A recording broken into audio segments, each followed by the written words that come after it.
Salut à tous et bienvenue pour ce 169e numéro d'Hors-Jeu Capital, le podcast qui débriefe l'actualité du PSG et aussi ses matchs.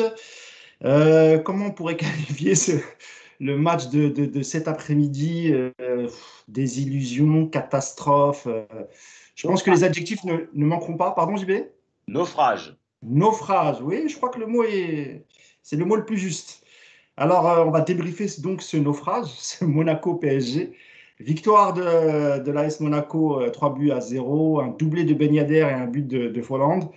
Cet après-midi, pour m'accompagner, mes trois fidèles camarades du dimanche. Tout d'abord, Nicolas Puravo, qui est très concentré sur la fin de la Formule 1. Salut Coupable. Nico. Bonjour à tous, bonjour à tous les fans d'Hamilton surtout, et ainsi qu'aux pilotes Ferrari qui sont en train de signer un doublé. Voilà. Voilà, dis-nous, est-ce que tu peux nous dire, pardon, où on en est, parce que là, on est sur la fin de course. Les Alors, yeux sont rivés sur l'écran, fais je peux, profiter les sachant familles. que ceux qui verront cette vidéo connaîtront le résultat depuis à peu près 3 heures, donc ça va être ridicule. C'est vrai. Je prédis une victoire de Leclerc devant Sainz. Voilà, je la sens comme ça. Ouais, je suis tout à fait d'accord avec toi. Je suis d'accord, en tant que grand spécialiste de la F1, je suis tout à fait d'accord avec toi. Et d'ailleurs, il n'y a pas un safety car qui est intervenu il n'y a pas longtemps, là? Abandon de Verstappen surtout. C'est bon. Eh ouais. Ah ouais, les gars, Il est fort. foot et Formule 1, le mousse. Il est bon partout. Notre deuxième camarade, c'est Jean-Baptiste Guégan. Salut JB, comment tu vas? Oh bah, encore une sieste du dimanche pourrie par un match du PSG. Merci Maurice. Merci les gars. Merci. Et enfin, Yacine Amned, le coach Yass, qui est fidèle au poste, malgré les 8 heures de décalage décalage horaire qui nous sépare. Et il a ouvert les yeux au milieu de la nuit pour voir ce fantastique match et cette belle branlée, entre guillemets, infligée par l'AS Monaco. Salut Yass, depuis Vancouver toujours. Comment ça va? Hi everybody. Alors, je croyais. Yeah. Attends, c'est comme ça que tu commences tes séances le matin avec les petits? Ouais. J'ai plus l'habitude, donc bonjour à tous. Ça va Yass? Ouais, ça va. Bon, en préambule, avant de faire le décryptage de ce naufrage, et ça rime en plus, comment ça se passe ton stage avec les jeunes de la PSG Academy? Écoute, franchement, ça se passe bien. J'avais beaucoup entendu parler du foot au Canada. On m'avait expliqué que le niveau était faible et tout. Et en fait, moi, je suis agréablement surpris. En fait, c'est pas si faible que ça. Il y a des bons petits joueurs. Il y a un côté beaucoup plus respectueux qu'en France. Voilà, ils ont envie d'apprendre, ils sont à l'écoute et tout. Donc, ouais, ça change et c'est très intéressant. Bon, si tu as repéré un jeune crack, tu l'embarques dans la valise, hein, Yass. Et tu le Le, déposes au camp des loges directement. le Non, futur. mais non, pour Cachan, pas pour le camp des loges. Il ne jouera pas au camp des loges, chacun intérêt. Ça sert à rien. En dessous de 32 ans, tu joues pas au PSG de toute façon. Donc, Ah oui, c'est pas faux. Eh oui, Xavi Simons peut en témoigner, c'est vrai. C'est ouais. vrai. Messieurs, on va commencer notre thérapie de groupe, comme l'a si bien dit Nico. Hein. C'est la deuxième partie de la semaine dernière, le podcast PSG et dépression. Je vais te donner d'abord la parole, Jean-Baptiste, comme ça on va laisser Nicolas finir sa course de Formule 1. Encore un triste spectacle cet après-midi à Louis II, à Monaco. La semaine dernière, le PSG avait produit un spectacle tout aussi, j'allais dire, insignifiant, mais avait quand même la victoire au bout face à Bordeaux, victoire 3-0. Et aujourd'hui, on a vu un PSG sans envie, sans motivation, toujours aussi peu d'intensité, avec un Monaco qui a attaqué le match très très fort, qui a mis une pression très très haute, qui était positionné très haut sur le terrain, qui empêchait aussi les relances du PSG. D'ailleurs, la première mi-temps a été catastrophique. Peut-être juste qu'il lui restait peut-être 5 minutes à la fin de la première mi-temps où le PSG a peut-être un tout petit peu relevé la tête, mais de toute façon, ce n'était pas suffisant, Jean-Baptiste. Comme tu l'as dit, encore un dimanche après-midi bien triste avec ce match du PSG, JB. Bah, là, clairement, si tu es dépressif, tu as franchi un cran. Hein. Là, c'est plus. La prochaine étape, c'est aller dans un centre spécialisé. On a quand même été capable de perdre face à un Monaco qui n'est pas celui de l'année dernière, face à un Monaco qui sortait de 8 matchs catastrophiques, avec un club qui est en crise, éliminé contre Braga, avec un président qui, malgré les dénégations du club, a envie de revoir la totalité de l'organigramme, on est quand même face à quelque chose de déprimant, d'affolant, de désespérant. C'est qu'on a vu une équipe qu'on n'avait absolument rien à faire. On a vu un joueur qui a tenté vaguement de faire des choses, qui à la fin a dézingué tout le monde en parlant de respect. C'est Kylian Mbappé. Ouais. Et à part ça, on a vu la tête de Thierry Henry à la fin du commentaire, rappeler ce qu'était un grand club, faire une comparaison avec le Barça et le Bayern. On a vu la tête de Pochettino, on avait l'impression qu'il avait une gastro. Il était quand même à fond dans son déni. Ce club va mal, on va mal, et j'ai pas forcément envie d'être parisien au moment où le prochain match aura lieu au Parc. Mais vu ce qui s'est passé la semaine dernière, finalement, je pense qu'on va continuer à creuser. À ce rythme-là, à la fin du championnat, on est en Chine. C'est bien que tu aies parlé de Kylian, comme ça je vais citer sa déclaration, si je la retrouve. Alors, il dit « Maintenant, on doit rester professionnel, on doit se respecter, respecter les gens qui nous soutiennent, respecter nos familles, et on va aller chercher ce 10e titre de champion de France. C'est important de se respecter soi-même. Si on a un minimum d'estime pour ce qu'on fait, pour ce qu'on veut faire, pour ce qu'on aspire à être, on doit se respecter. Voilà, c'est un match sans. On a perdu, et félicitations à Monaco. » Nico ? Ah, c'est l'heure du déménagement. Alors, je vais peut-être donner la parole. Non, vas-y, je me repose, vas-y. Je vais donner mon avis avant de bouger. Voilà, pareil, hein, sur au moins cette première mi-temps, même si la deuxième n'est pas mieux, c'est peut-être la pire première mi-temps, voire le pire match du PSG cette saison. Tant vraiment, on a absolument rien vu en termes de jeu, en termes d'intensité, en termes de tout ce qu'on veut, Nico. Il y en a eu d'autres qui ont été quand même sacrément pourris cette saison. Par contre, ce qui est nouveau, effectivement, c'est la sensation que, en plus d'être des feignasses, ils en ont plus rien à foutre. Voilà, c'est ce qui a changé, je trouve, par rapport à d'habitude. C'est que d'habitude, on sent qu'ils ménagent leurs efforts, qu'il n'y a pas cette envie de se faire mal collectivement, tous ensemble. Là, en plus, aujourd'hui, non seulement ils avaient, comme d'habitude, pas envie de courir, mais en plus, le tout en rigolant et en s'en foutant tranquillement. Il y a des attitudes sur le terrain qui sont affreuses, voilà, juste affreuses. Ça rigole, il y a des pertes de balles suivies de replacements en trottinant à l'opposé du ballon qui sont, mais je ne sais même pas comment on peut tolérer ça. Ça va un petit peu dans le sens de ce qu'on a dit la semaine dernière, qu'on était parti pour une fin de championnat qui allait être très très longue et très pénible. Je ne vais pas faire partie des gens inquiets par rapport au titre, parce qu'il y a une avance quand même considérable et que malgré tout, c'est une équipe avec du talent qui va être capable, sur quelques matchs ponctuels, de faire des différences, je l'espère pour eux. Mais par contre, on va effectivement voir, à mon avis, ressurgir dans cette équipe tout ce qui va mal depuis de longs mois. Des choses dont on est au courant, mais dont on ne parle pas beaucoup, comme les conflits au sein du vestiaire, comme les clans, comme la défiance vis-à-vis de Pochettino par une partie du vestiaire, par également, à mon avis, ça va ressortir encore plus les joueurs qui ne jouent pas beaucoup ou pas du tout, qui vont commencer, à mon avis, également à avoir du mal à rester dans leur coin sans rien dire. Donc ouais, ça peut être pénible ça va être pénible cette fin de championnat. Et moi, je suis très très énervé, même pas par rapport à eux, mais par rapport à moi et je pense aussi par rapport à vous, parce qu'on continue de regarder les matchs malgré tout. Moi, je m'étais dit, c'est bon, maintenant terminé, je vais arrêter de regarder cette équipe de baltringues et puis je vais me détendre. Et puis en fait, je retombe dedans à chaque fois. À 13h, j'ai quitté la table en courant pour me mettre devant l'écran. J'ai vu le match à partir de la 6e minute. J'avais déjà vu qu'il y avait déjà eu 23 tirs, 12 corners et une possession de 80% pour les Monégasques, limite. Donc je me suis dit, merde, on est où? Et puis du coup, voilà. Et puis du coup, à l'arrivée, le seul point positif, c'est que je suis moins énervé après les matchs. Parce que j'ai envie de me marrer maintenant. J'ai envie de les dézinguer, d'en rire. Mais par contre, j'aimerais bien réussir à me détacher de cette équipe et à me dire, bon, le prochain match contre Lorient, j'en ai rien à faire. Je vais regarder Inspecteur Colombo sur Énergie 12. Mais je sais très bien que je vais regarder encore une fois ce match. Et puis, on va encore continuer à voir ce genre de spectacle. Et il est peut-être temps qu'on va en parler, mais je pense que ce serait peut-être pas con avant la fin de la saison de commencer à faire déjà des premiers changements. Et notamment Pochettino, je pense qu'il s'est assez foutu de la gueule du monde et je ne serais pas choqué, ni surpris d'ailleurs, que Pochettino ne soit pas là au retour de la trêve internationale. Je l'espère très fort en tout cas. Dis-toi, Nico, qu'il reste encore 9 représentations du PSG Comedy Club. Donc, il y a de quoi se marrer encore pendant au moins 9 représentations. Donc, ne t'inquiète pas, tu en auras encore. Yacine, avant de te lancer, ce que j'ai oublié de faire, c'est de rappeler la composition.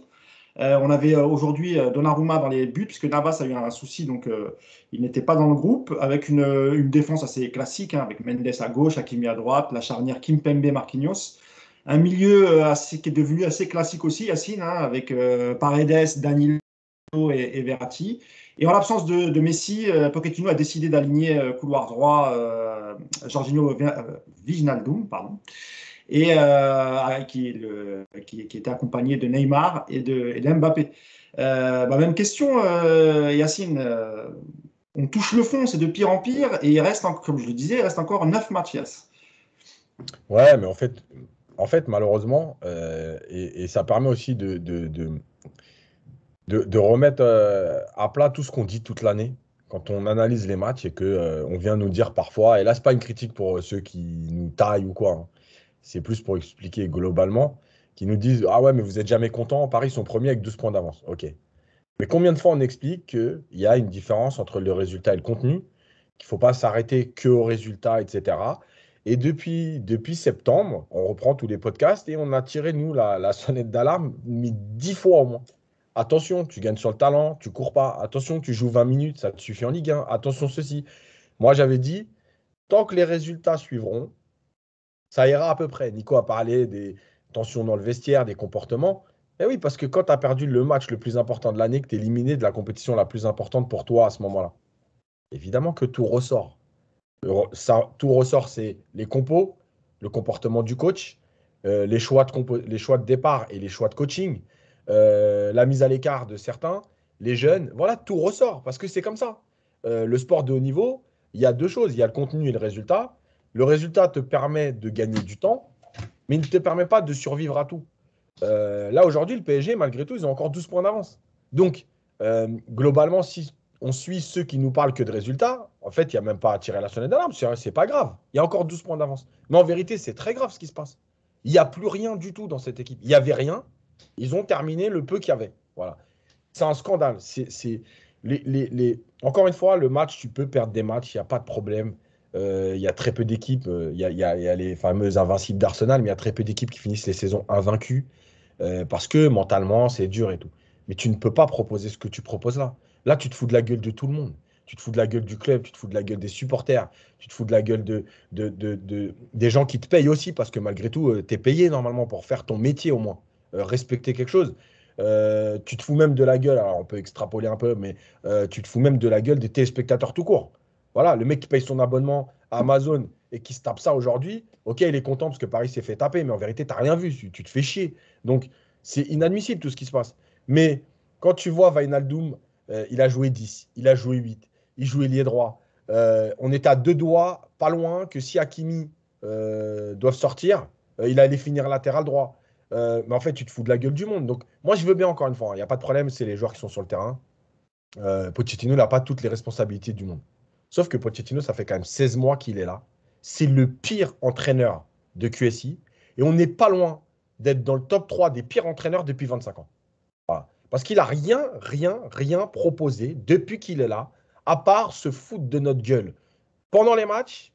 Et, parce que lui, il ne fait pas que se foutre de notre gueule pendant les matchs. Lui, il vient mettre la petite cerise sur le gâteau à la fin dans les conférences de presse pour dire « Je me suis bien foutu de votre gueule, mais je vais quand même terminer le travail, je vais me foutre de votre gueule encore un peu. » Voilà. Donc, à un moment donné, ça suffit. Et moi, je ne comprends même pas comment il n'y a pas au moins 2 ou 3 joueurs. Non, mais tu vois, honnêtement, c'est pas bien ce que je vais dire, mais qui se foutent sur la gueule. Franchement, qui se foutent sur la gueule, vraiment. Parce que moi, je serais sur le terrain, mais je ne pourrais pas accepter ce qui est en train de se passer. Tu te fais trimballer par un Monaco. Non, mais Monaco, pour ceux qui ont vu plusieurs matchs de Monaco cette saison, mais Monaco, c'est horrible.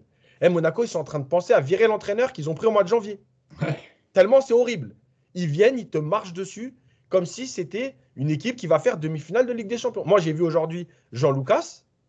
J'ai cru que c'était un retour entre Redondo et Seedorf. Voilà, j'ai vu un mec, il a marché sur le PSG. Il est nul depuis 3 ans.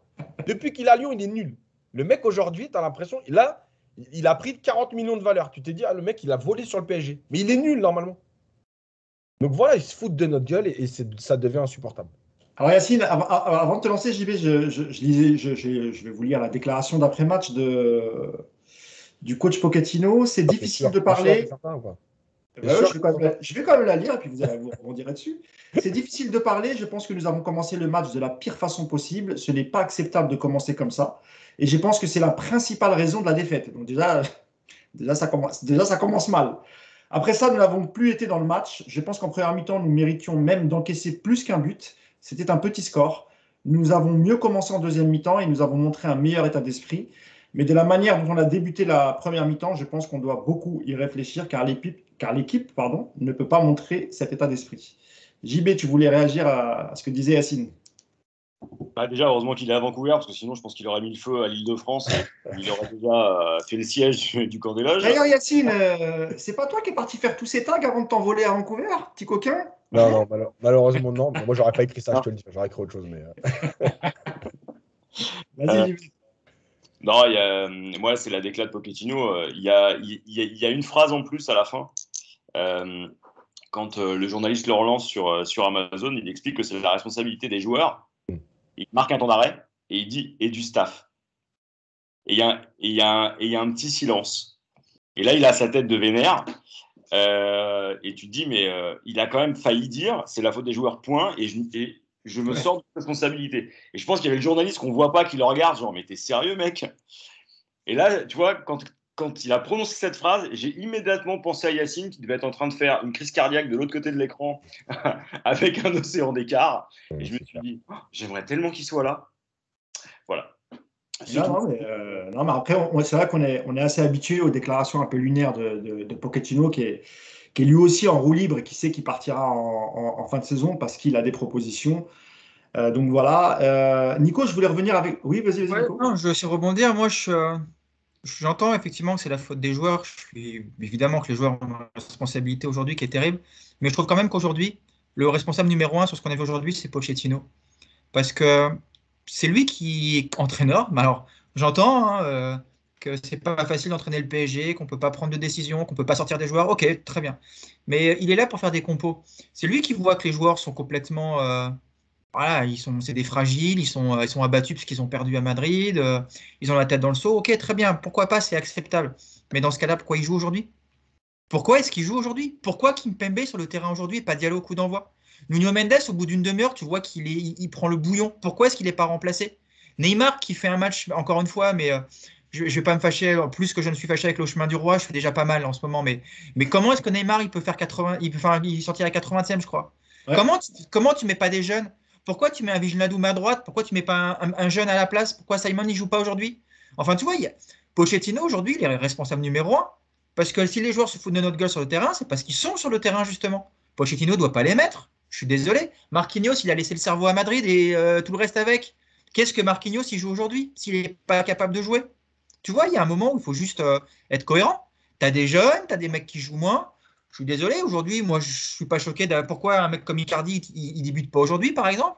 Pourquoi Draxler, il joue pas. Pourquoi, encore une fois, j'ai dit Diallo, Kerrer, Gay, des mecs comme ça, s'ils ont plus la niaque que des mecs qui sont complètement dépressifs parce qu'ils se prenaient pour les rois du monde et qu'ils ont été complètement à chier pendant une demi-heure à Madrid, bah, fais-les jouer les mecs qui ont un petit peu plus de volonté. Enfin, tu vois, c'est Pochettino, il sert à quoi donc aujourd'hui? Donc c'est ce que nous disait Yacine, toute la saison, il va continuer à nous faire la compo avec sa matrice.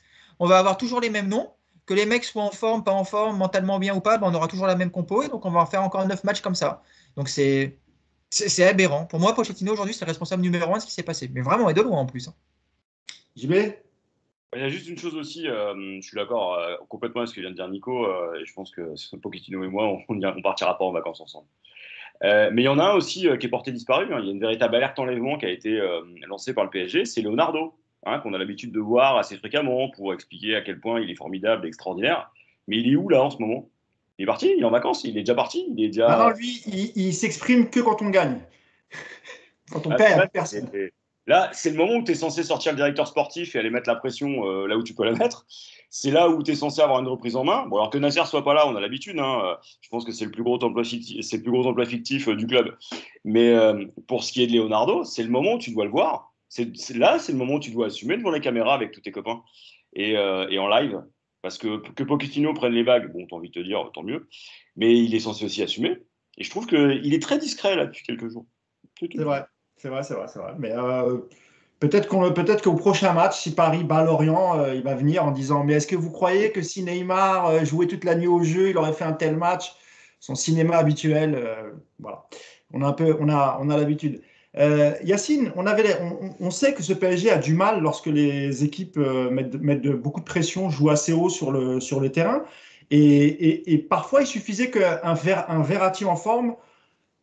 Avec un Verratti en forme, tu peux t'en sortir, tu arrives à sortir des ballons. Verratti était titulaire aujourd'hui et même malgré la titularisation de Verratti, le Monaco a joué quasiment toute la première mi-temps dans le camp du PSG. Mais comment tu l'expliques? C'est vraiment juste dû à une fin de saison anticipée dans la tête des joueurs en se disant ça y est, on est en vacances. Enfin, même un joueur comme Verratti en général.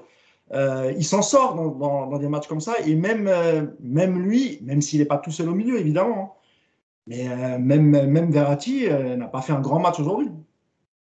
Ouais, mais je pense que la première chose, j'en avais parlé déjà sur le match contre Bordeaux, parce que pour moi, quand cette équipe perd à Madrid, mais moi je suis entraîneur adverse de Lorient ou de Villetaneuse même, je joue le PSG, je leur dis, mais les gars, allez leur marcher dessus. Ils ont la tête dans le seau, ils n'ont plus envie, ils ont 15 points d'avance, ils sont en vacances, ils vont gagner leurs 3 matchs d'ici la fin de saison pour être champion et valider, mais allez leur marcher dessus.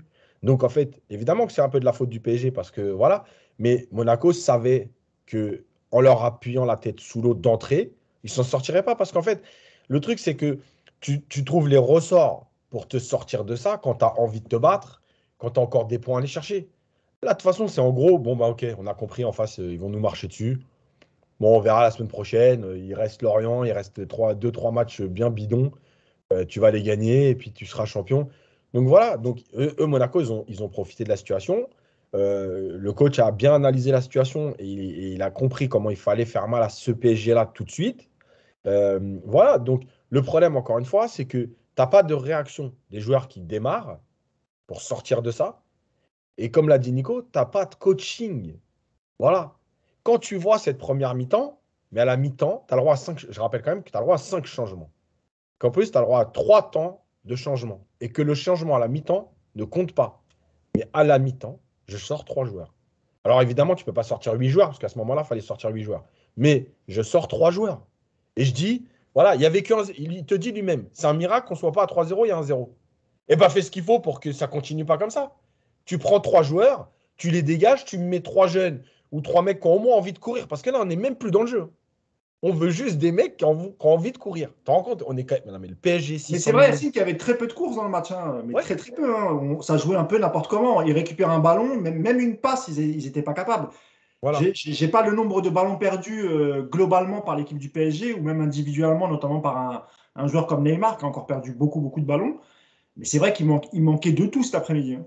Mais oui, donc tu te rends compte que tu es en train de te dire, tu veux juste des jeunes, un peu à l'image de ce qu'ils avaient fait à Lyon, juste parce que, pas ils sont bons, on n'est pas en train de dire, fallait mettre les jeunes, ils auraient changé le match.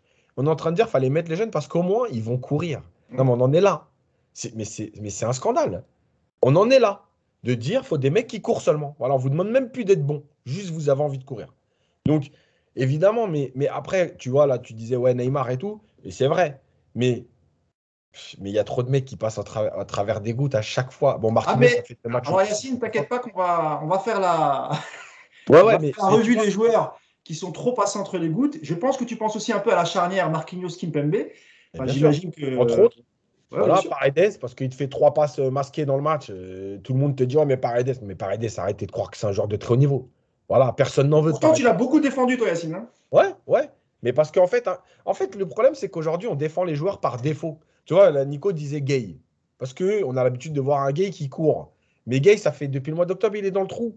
Mais aujourd'hui, on est tellement dans le trou avec cette mentalité-là qu'on se dit, même un Gay, mets-le parce qu'au moins, il va peut-être courir. Mais c'est catastrophique de réagir comme ça. Le PSG, avec l'effectif qu'il a, tu te dis ça. Mais c'est pas possible de proposer ça. Et c'est pas possible de tenir ce discours par Pochettino. Parce que, et comme l'a dit JB, c'est que quand il rajoute et le staff, c'est parce qu'il se dit, bon, là, je sais pas si je vais être viré ou pas. Mais en fait, là, si je rajoute pas le staff, en gros, je suis en train de leur dire, tout est de votre faute. Bon, allez, le staff, parce que bon, allez, on va se mettre un peu avec eux. Mais regarde ton comportement. Regarde ton comportement dans les choix de coaching. Tu es assis au fond de ton banc, tu es là, tu subis, tu es là. Voilà, il nous a parlé des citrons qui pourrissaient, je sais pas, mais arrête avec tes citrons, parle-nous de football. Arrête de te foutre de notre gueule.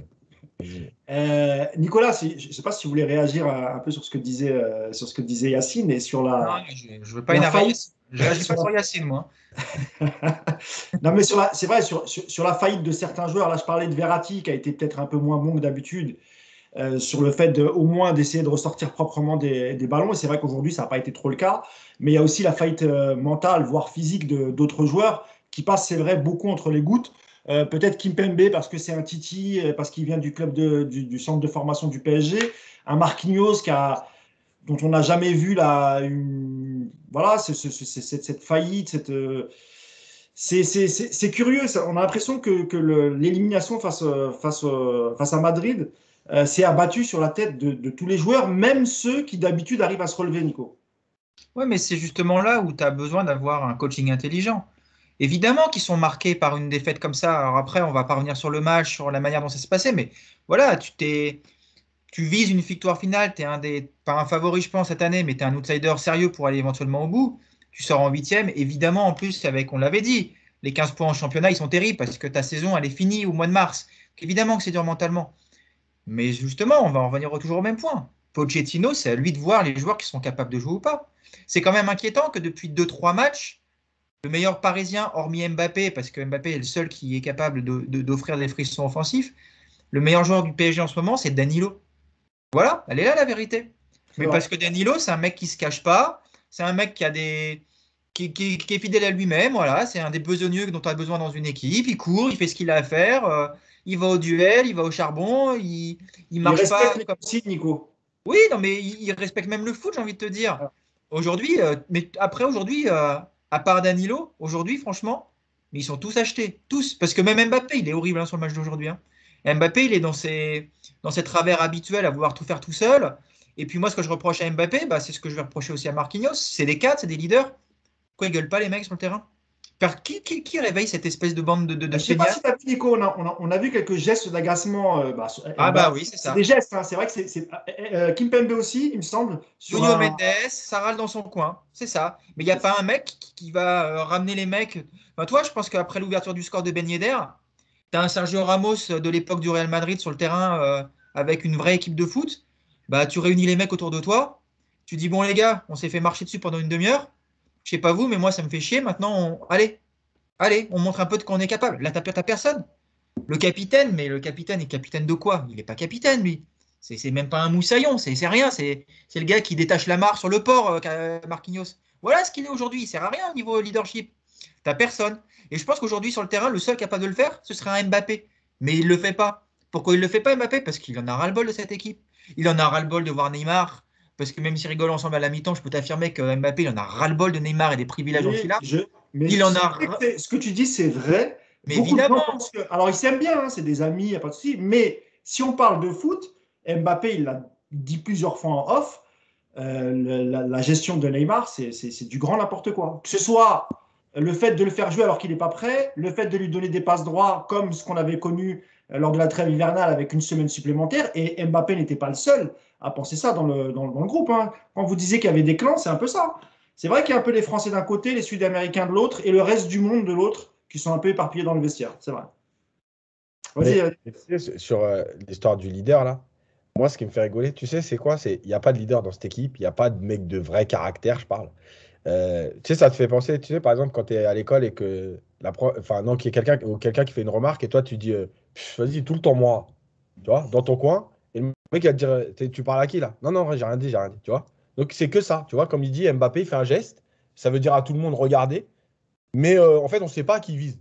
Voilà, il fait un geste. Je suis énervé, mais si tu es énervé après Wijnaldum, après Neymar, après Paredes, tu le prends, tu lui dis.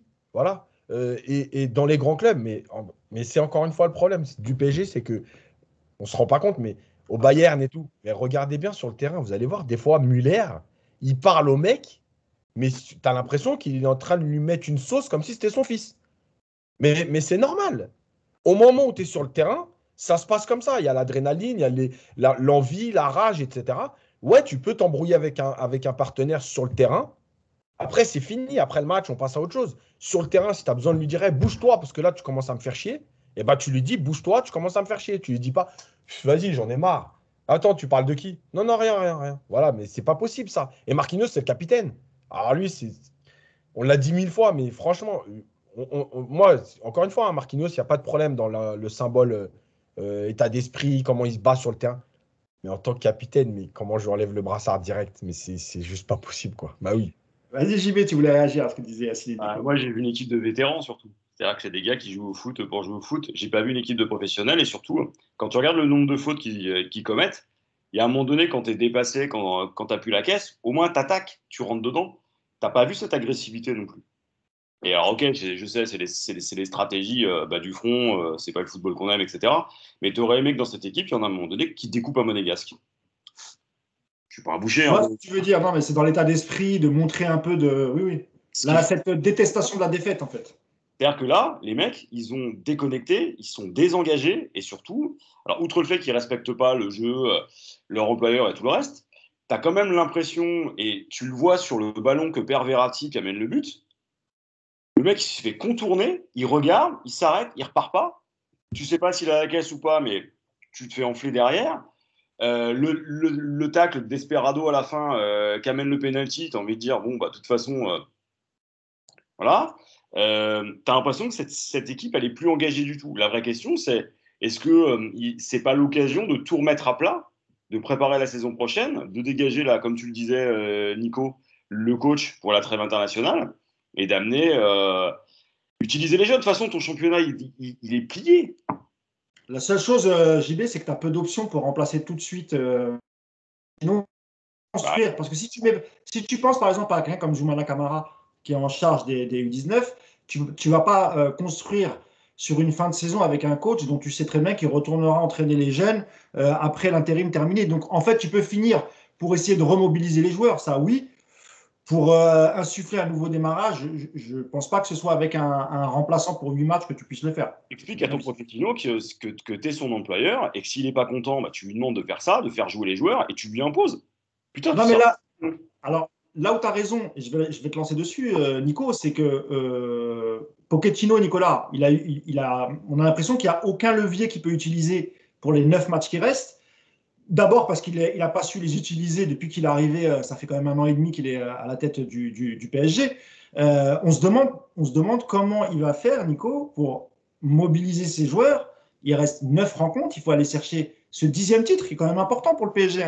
Et on le dit assez souvent, hein. C'est vrai qu'on a l'impression que les joueurs, à part la Ligue des Champions, le reste, ils ont fait un peu d'efforts pour avoir les 15 points d'avance.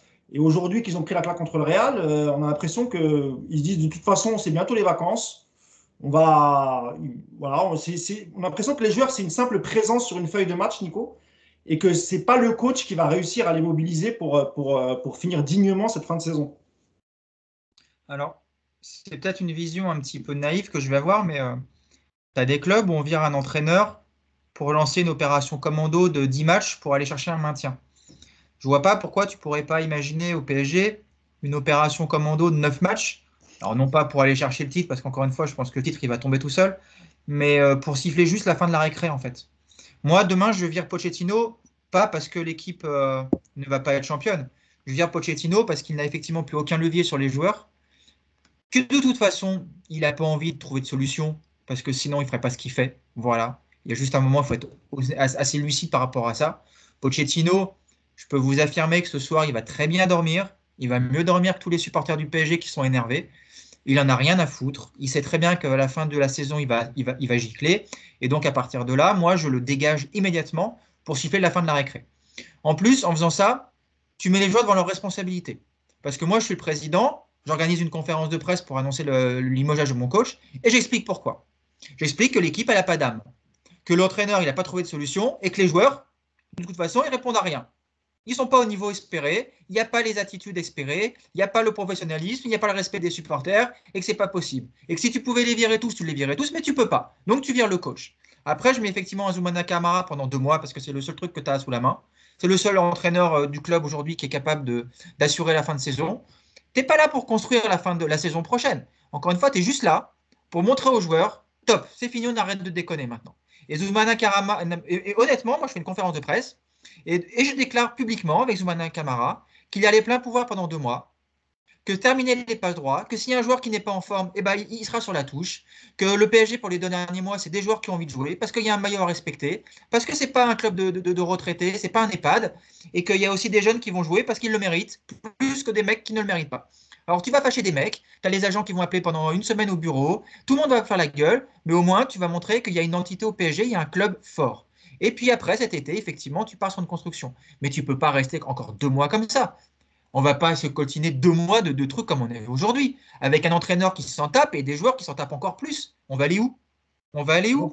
Donc vous êtes tous d'accord pour dire que c'est le moment de se séparer de Pochettino pour au moins remobiliser les joueurs sur les 9 dernières rencontres. Et ensuite, on voit l'été ce qui se passe, Yacine. Hein.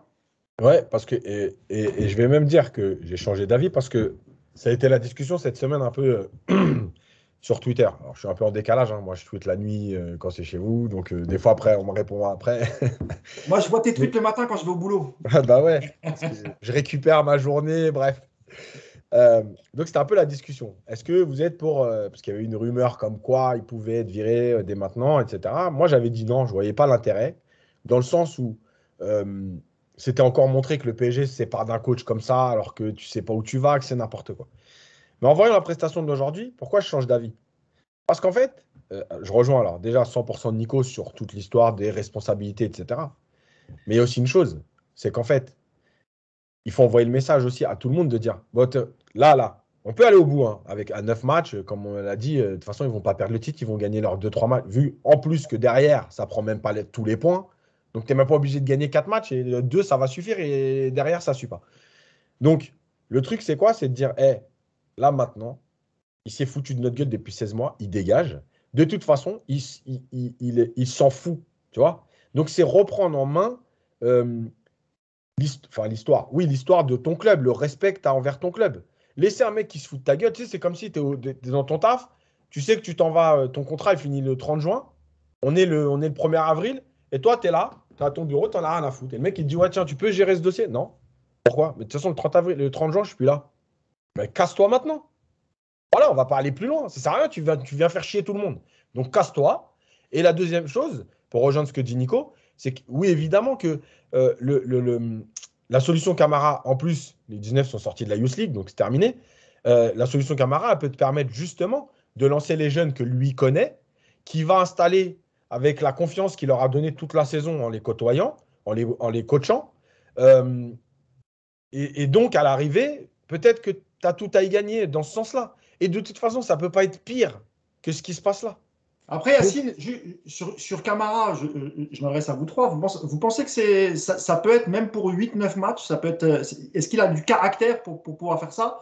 Je rappelle quand même qu'il a joué avec quelques joueurs de l'effectif qui sont encore là, même s'il n'en reste pas beaucoup. Il doit rester Verratti et Marquinhos, il me semble, parce qu'il doit partir en 2014, Camara. Donc il a dû jouer un peu avec Verratti. Mais est-ce que vous pensez que c'est même pour 9 matchs, il a assez de caractère pour imposer ses idées? Mais juste le truc, Mousse, c'est que en fait, là, Pochettino, il impose rien. On Oui, l'a non, dit. Non, mais tu vois, ça veut dire qu'en fait, je crois qu'on n'est même pas dans la truc de se dire, est-ce que Camara peut imposer ses idées? On est juste de dire, maintenant, on ne peut plus proposer ça. Le mec, il fait l'algorithme. C'est-à-dire que tu me mets moi aujourd'hui sur le banc, mais les compositions, je te fais les mêmes. Je regarde qui est disponible, je fais dans l'ordre par secteur. Les défenseurs, ok, vous quatre, allez, vous quatre, vous êtes défenseurs. Les trois, ah ok, bah, international argentin, international truc, machin. Ok, c'est vous. Les trois autres, voilà. Les autres, ils sont blessés. Et en fait, l'équipe, tout le monde peut la faire. Donc en fait, on n'est plus dans la réflexion de dire est-ce qu'il est capable de. C'est juste de sauver la fin de saison, entre guillemets, en termes d'image. Parce que là, on est reparti pour revivre les 5 défaites en 10 matchs de l'après United. Et surtout, dans l'image que tu vas renvoyer là pendant 3 mois ou 2 mois, mais elle est catastrophique. Si l'image, elle est réellement importante, elle est catastrophique. Donc, puisqu'il ne gère plus rien, eh ben, il ne va plus rien gérer chez lui. Mais Nico, juste une question pour toi, Nicolas. Comment t'expliques quand même que Pochettino, bon, il sait au fond de lui qu'il n'est plus là dans 2 mois, qu'il pourrait éventuellement faire ce qu'il veut, mettre Neymar, Messi sur le banc, parce qu'il sait qu'il part. On a l'impression que s'il ne le fait pas, c'est parce que déjà, il ne veut pas être l'entraîneur qu'a mis par exemple un Léo Messi sur le banc, En plus, il est argentin comme lui. Mais par exemple, je prends l'exemple de Manchester United avec Ronaldo. Il y a une semaine ou deux, Ralf Rangnick a décidé de se passer de Ronaldo. C'est vrai que ça a fait un peu d'histoire. Il est parti au Portugal, il n'a pas assisté au match. Sa sœur a liké un post Instagram qui disait que Ronaldo était fâché. Et avec tous ces éléments-là, il n'est pas capable de se dire, écoute, il reste 8 matchs, je vais me faire virer quoi qu'il arrive.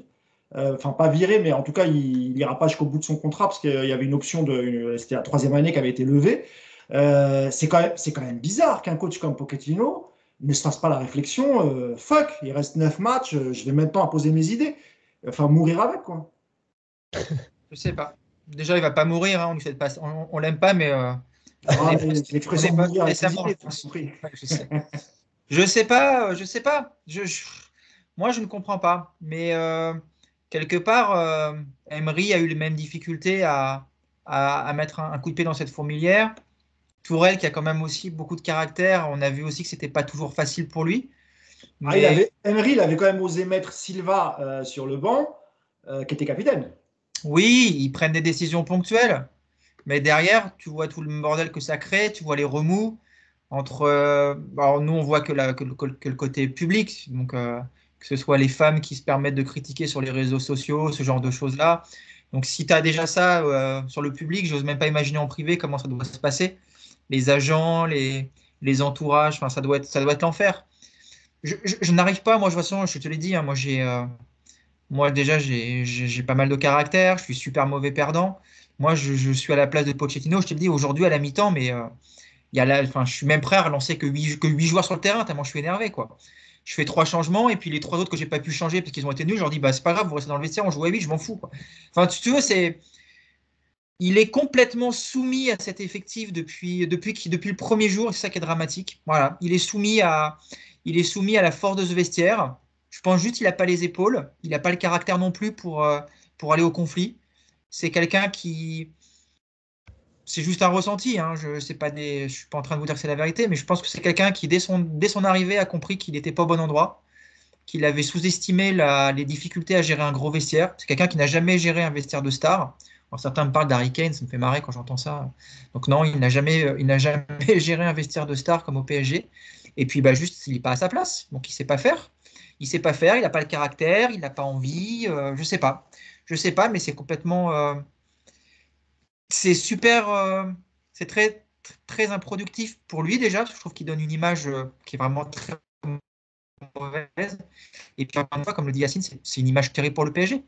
Parce qu'effectivement, tu vas acter de finir la saison avec un mec qui n'a pas la tête à Paris et qui travaille même plus pour toi, en fait. Il est juste là pour faire le service minimum. Et quand je te dis Zoumana Camara, tu peux mettre Sylvie de la Compta ou Jean-Michel de l'entretien, ce sera pareil. Enfin, moi, non, mais moi, j'ai pas de diplôme d'entraîneur. Et je suis désolé, ça va faire ultra prétentieux, mais je suis persuadé que je ne ferai pas pire que Pochettino en ce moment.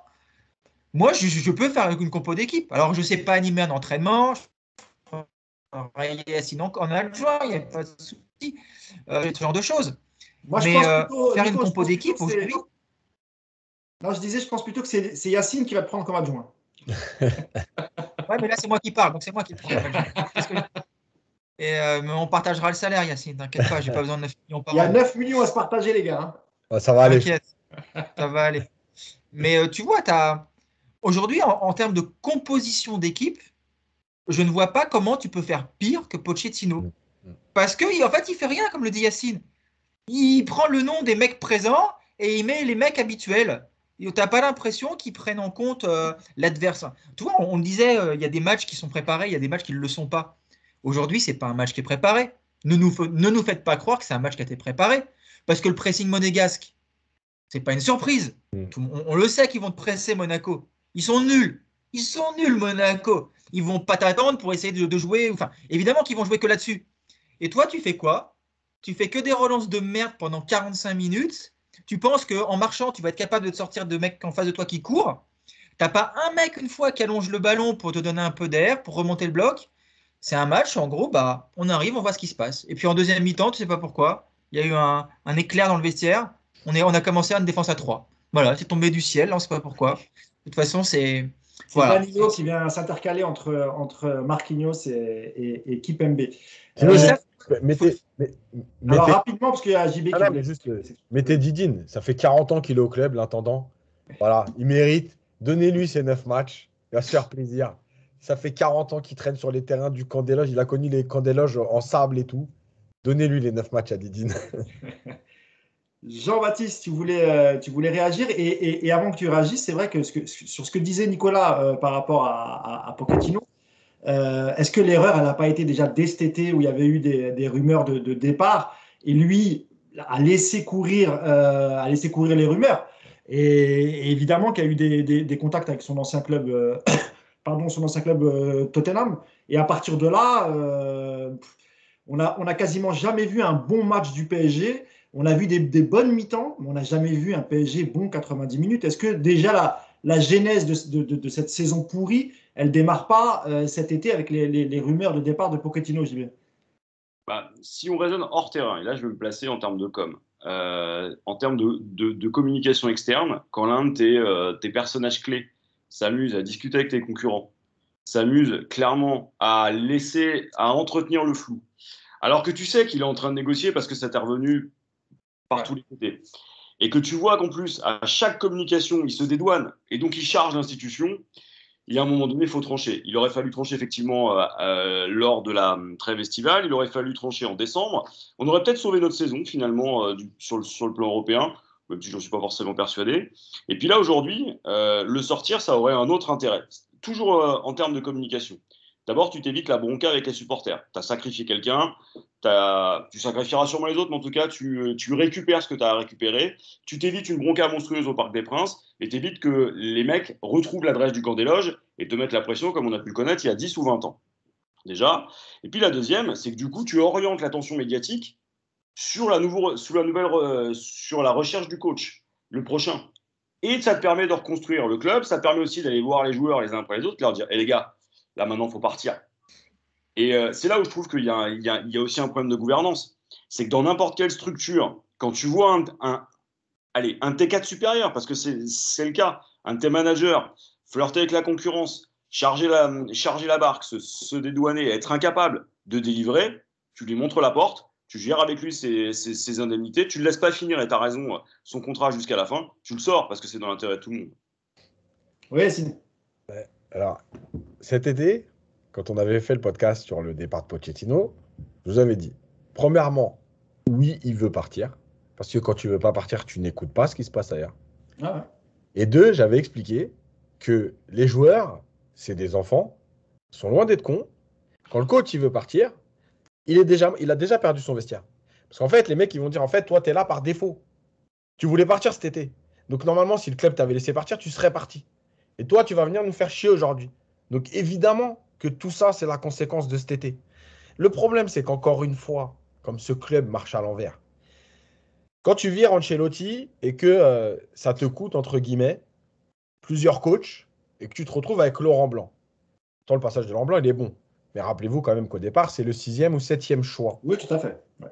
Parce que tu as viré quelqu'un comme Ancelotti avec des résultats, avec. Non, ils n'ont pas viré. C'est Ancelotti qui est parti. Oui, pas viré, mais tu as compris, tu lui as mis la pression, du coup, il est parti. Enfin bref, à cause de toi. Toi, tu commences à te dire, OK, donc maintenant, si on vire les coachs, en fait, ça a un impact sur les futurs coachs qui ne veulent pas forcément venir en disant c'est instable et tout. Sauf que là, encore une fois, tu fonctionnes à l'envers. Parce que pourquoi le PSG a gardé Pochettino en vérité? Pas parce qu'ils se disent c'est la bonne personne au bon endroit. Pas parce qu'ils se disent Pochettino, il est compétent. C'est parce qu'ils se sont dit on a viré Tourelle il y a 6 mois. Il a gagné la Ligue des Champions. Pochettino, ça fait 6 mois qu'il est là avec un effectif qu'il n'a pas choisi et qu'il a pris en cours de saison. Même si lui a envie de partir et que nous, on va jusqu'au bout en disant ok, tu peux partir. On passe encore pour des girouettes qui ne savent pas faire des choix, qui ne savent pas qui prendre, qui font des choix par défaut. Et donc, le mec, au bout de 6 mois, il est déjà parti. Donc, pourquoi ils le gardent de force? Parce qu'ils se disent, si par maintenant, c'est 6 mois, on est ridicule.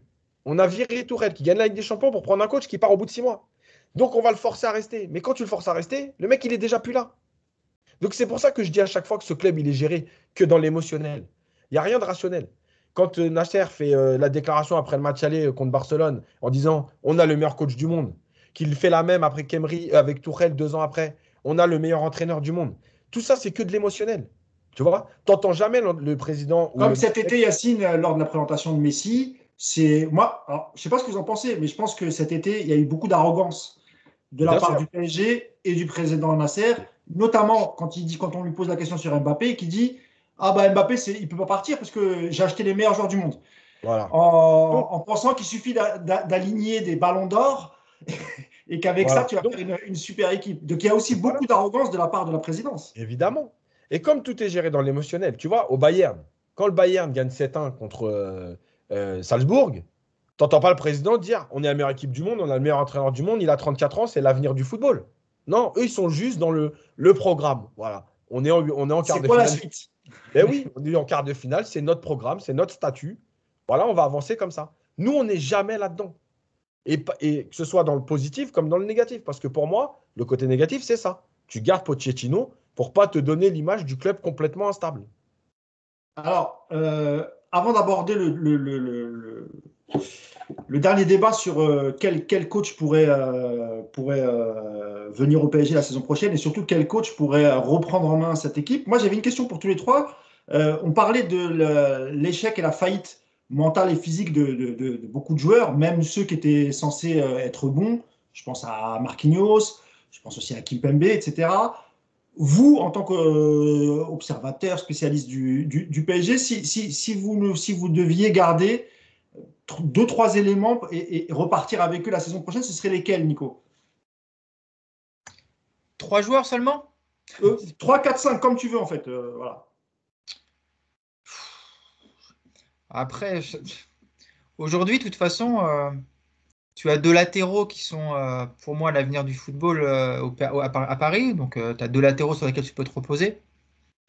Je pense qu'il faut s'interroger sur l'avenir d'un mec comme Kimpembe, parce qu'on voit, je trouve, on entend beaucoup de choses sur lui positives, parce que c'est le Titi qui fait le quota des Titi parisiens, entre guillemets, mais je trouve que. C'est encore lui, Nico, qui amène le penalty parce qu'il y a un craquage à la fin. Et Alors, c'est vrai tu sais qu'il y a, quoi, il y a cette fragilité mentale de Kimpembe, on n'en parle pas assez souvent.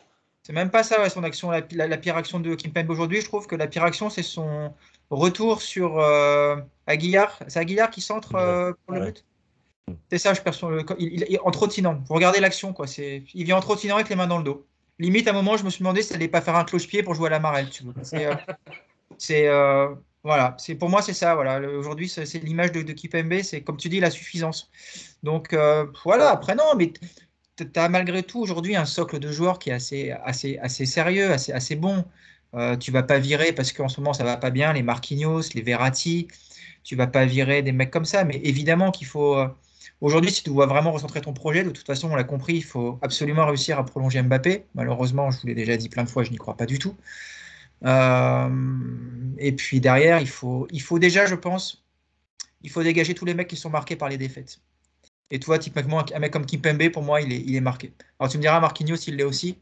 Mais tu peux pas avoir autant de mecs qui sont marqués par les humiliations mentales qu'on a subies. Et ça, tu vois, je vous l'ai déjà dit la dernière fois, on pensait que c'était guéri, ça l'est pas. Donc non, c'est difficile de te dire des noms comme ça, mais il faut faire un grand ménage. Mais après, c'est pas dans les joueurs de toute façon qu'il va falloir trancher d'abord. C'est dans le club. Voilà. Il y a eu un article l'autre jour qui a été pas mal commenté où quelqu'un expliquait que il fallait pas changer toute une maison qui brûlait, il fallait juste changer en fait quand tu avais un problème. Voilà, il fallait commencer par déjà changer. Ils viennent parler avec la chaudière. C'est Il ça. fallait juste Voilà. remplacer la chaudière et pas La la maison détruire va la maison. mal, il faut pas tout brûler. Il suffit déjà de commencer par changer une chaudière. Mais tu peux voir ça à l'inverse. Moi, ce qu'il dit, je l'entends, mais je ne le partage pas du tout. Moi, je pense que tu as une maison avec des fondations qui sont bouffées par les mythes et les rats, et que pour régler le problème de ta baraque qui va s'effondrer, tu as envie de changer la moquette du salon, quoi. Voilà ce qu'on nous propose, comme tous les ans. Tous les ans, nous, on change la moquette du salon en pensant que ça va régler les problèmes. Non. Aujourd'hui, le problème du PSG, on l'a dit 1000 fois, je vais le redire, ça commence par Nasser, qui a eu 10 années pendant lesquelles il a eu un angle de gestion qui a mis en place une république de joueurs qui aujourd'hui est un problème du PSG majeur. Ensuite, tu as un directeur sportif, Leonardo, qui a fait son temps, je pense, et qui a besoin de laisser la place. Et puis, tu as un entraîneur qui est complètement dépassé. Commence déjà par changer ces trois-là. Commence déjà par avoir des fondations fortes. Et peut-être qu'après, effectivement, tu vas pouvoir, même avec cet effectif-là, espérer en tirer autre chose. il faut réinstaurer dans ce club, plus que changer de joueur, il faut avoir une nouvelle mentalité, il faut avoir une autorité nouvelle. Et comme je te le dis, je pense qu'effectivement, 2-3 joueurs marqués par les grosses défaites, il serait peut-être temps de renouveler l'effectif. Moi, je suis partisan de ça. De toute façon, moi, ça ne me choque pas que quelqu'un parte au bout de 4-5 ans quand il a fait son chemin. Et un mec comme Kimpembe, voilà, pour donner un seul nom, pour moi, Kimpembe, il est peut-être temps de s'en débarrasser. Ouais. Merci Nico. Même question, JB, si tu devais toi reconstruire sur de bonnes bases pour la saison prochaine, sur qui tu compterais, sur quel joueur, ou comme l'a dit Nico, pour toi, c'est pas forcément une question de joueur, c'est surtout la direction, mais c'est aussi les joueurs qui sont sur le terrain. Et eux aussi ont failli malgré tout. Moi, je suis d'accord avec Nico dans le sens où tu vois clairement qu'on est arrivé aux limites psychologiques pour certains. Et Kimpembe, c'est l'exemple typique. Tu sens qu'il n'a jamais digéré Manchester, qu'il n'a jamais digéré le reste. Marquis, il est toujours là, mais il est aussi marqué. Hein. Ton milieu de terrain, il est insuffisant. À part Verratti, mais Verratti, tu l'as un mature 2. Donc à un moment donné, il faudra peut-être se poser la question de savoir si tu n'as pas une opportunité pour lui, en échange d'autres joueurs peut-être plus constants, moins clinquants, moins géniaux, mais qui sont capables d'être là toute une saison. Il va falloir que tu te débarrasses d'un des 2 gardiens. On peut rêver sur le maintien de Mbappé, mais je pense que c'est le moment d'aller chercher un remplaçant. Et c'est le moment de voir ce que tu as à récupérer. Et puis après, faut voir aussi par rapport au projet du coach, parce que le coach que tu vas choisir, s'il arrive vraiment et qu'il a la confiance et qu'il est là pour 3 ans, avec un vrai projet de jeu à construire, il faut que tu ailles surtout choisir des joueurs qui correspondent à sa méthode et à sa vision. Ou alors tu fais ce qu'on fait dans les grands clubs, c'est-à-dire qu'il y a une ligne qui est construite par la direction sportive, mais en est-elle capable et sera-t-elle encore là en septembre? Et puis à ce moment-là, tu considères que ton coach, c'est un contractuel comme les autres. Bon, je pense qu'il y a un changement de méthode à faire. Il y a un changement de profil de joueur à aussi retenir. Tu vois, par exemple, un Pogba, par exemple, qui débarquerait dans ce PSG Circus, ça serait un calvaire. Et je pense qu'aujourd'hui, le PSG est capable de te corrompre n'importe quel joueur qui arriverait avec de bons sentiments et du talent. Bon. Est-ce qu'on est capable de faire ce que la Juve est en train de faire, c'est-à-dire de se renouveler un tout petit peu? On va voir. Est-ce qu'on est capable d'être une institution comme le Bayern? Pour l'instant, non. Voilà, moi, je m'arrêterai à ça. Yacine, même question? Et surtout qu'on fasse pas comme la Juve. Ils sont dans le fin fond du trou, c'est une catastrophe. À part augmenter le capital, c'est tout ce qu'ils ont fait de bien. Non, mais moi, ça va être simple. Donnarumma, les latéraux, Marquinhos, Verratti. Voilà, c'est tout. Parce que je parle pas d'Mbappé, parce que Mbappé, de toute façon, il est parti. Donc, et sa déclaration d'aujourd'hui, elle vient juste confirmer que c'est plus possible. Voilà. Et encore une fois, c'est ni une question d'argent ni rien. Sa déclaration d'aujourd'hui, elle veut tout dire. Voilà. C'est fini ce vestiaire-là. Moi, je peux pas être là-dedans. Ça ne m'intéresse plus, donc je vais aller ailleurs. Mais donc je ne parle pas d'Mbappé, mais voilà les joueurs à conserver. Tout le reste, c'est à dégager. Voilà, c'est à dégager parce qu'ils n'ont pas envie, parce qu'ils n'ont plus envie. Et parce que je continue de dire que le changement de la direction, évidemment, quand on tape sur les joueurs, évidemment que la direction, elle est responsable. Comme on dit à chaque fois, l'histoire des parents avec l'enfant gâté, etc. Le problème, c'est que, en fait, même si tu changes la direction aujourd'hui, les joueurs ont trop d'habitude. Voilà. C'est pas possible.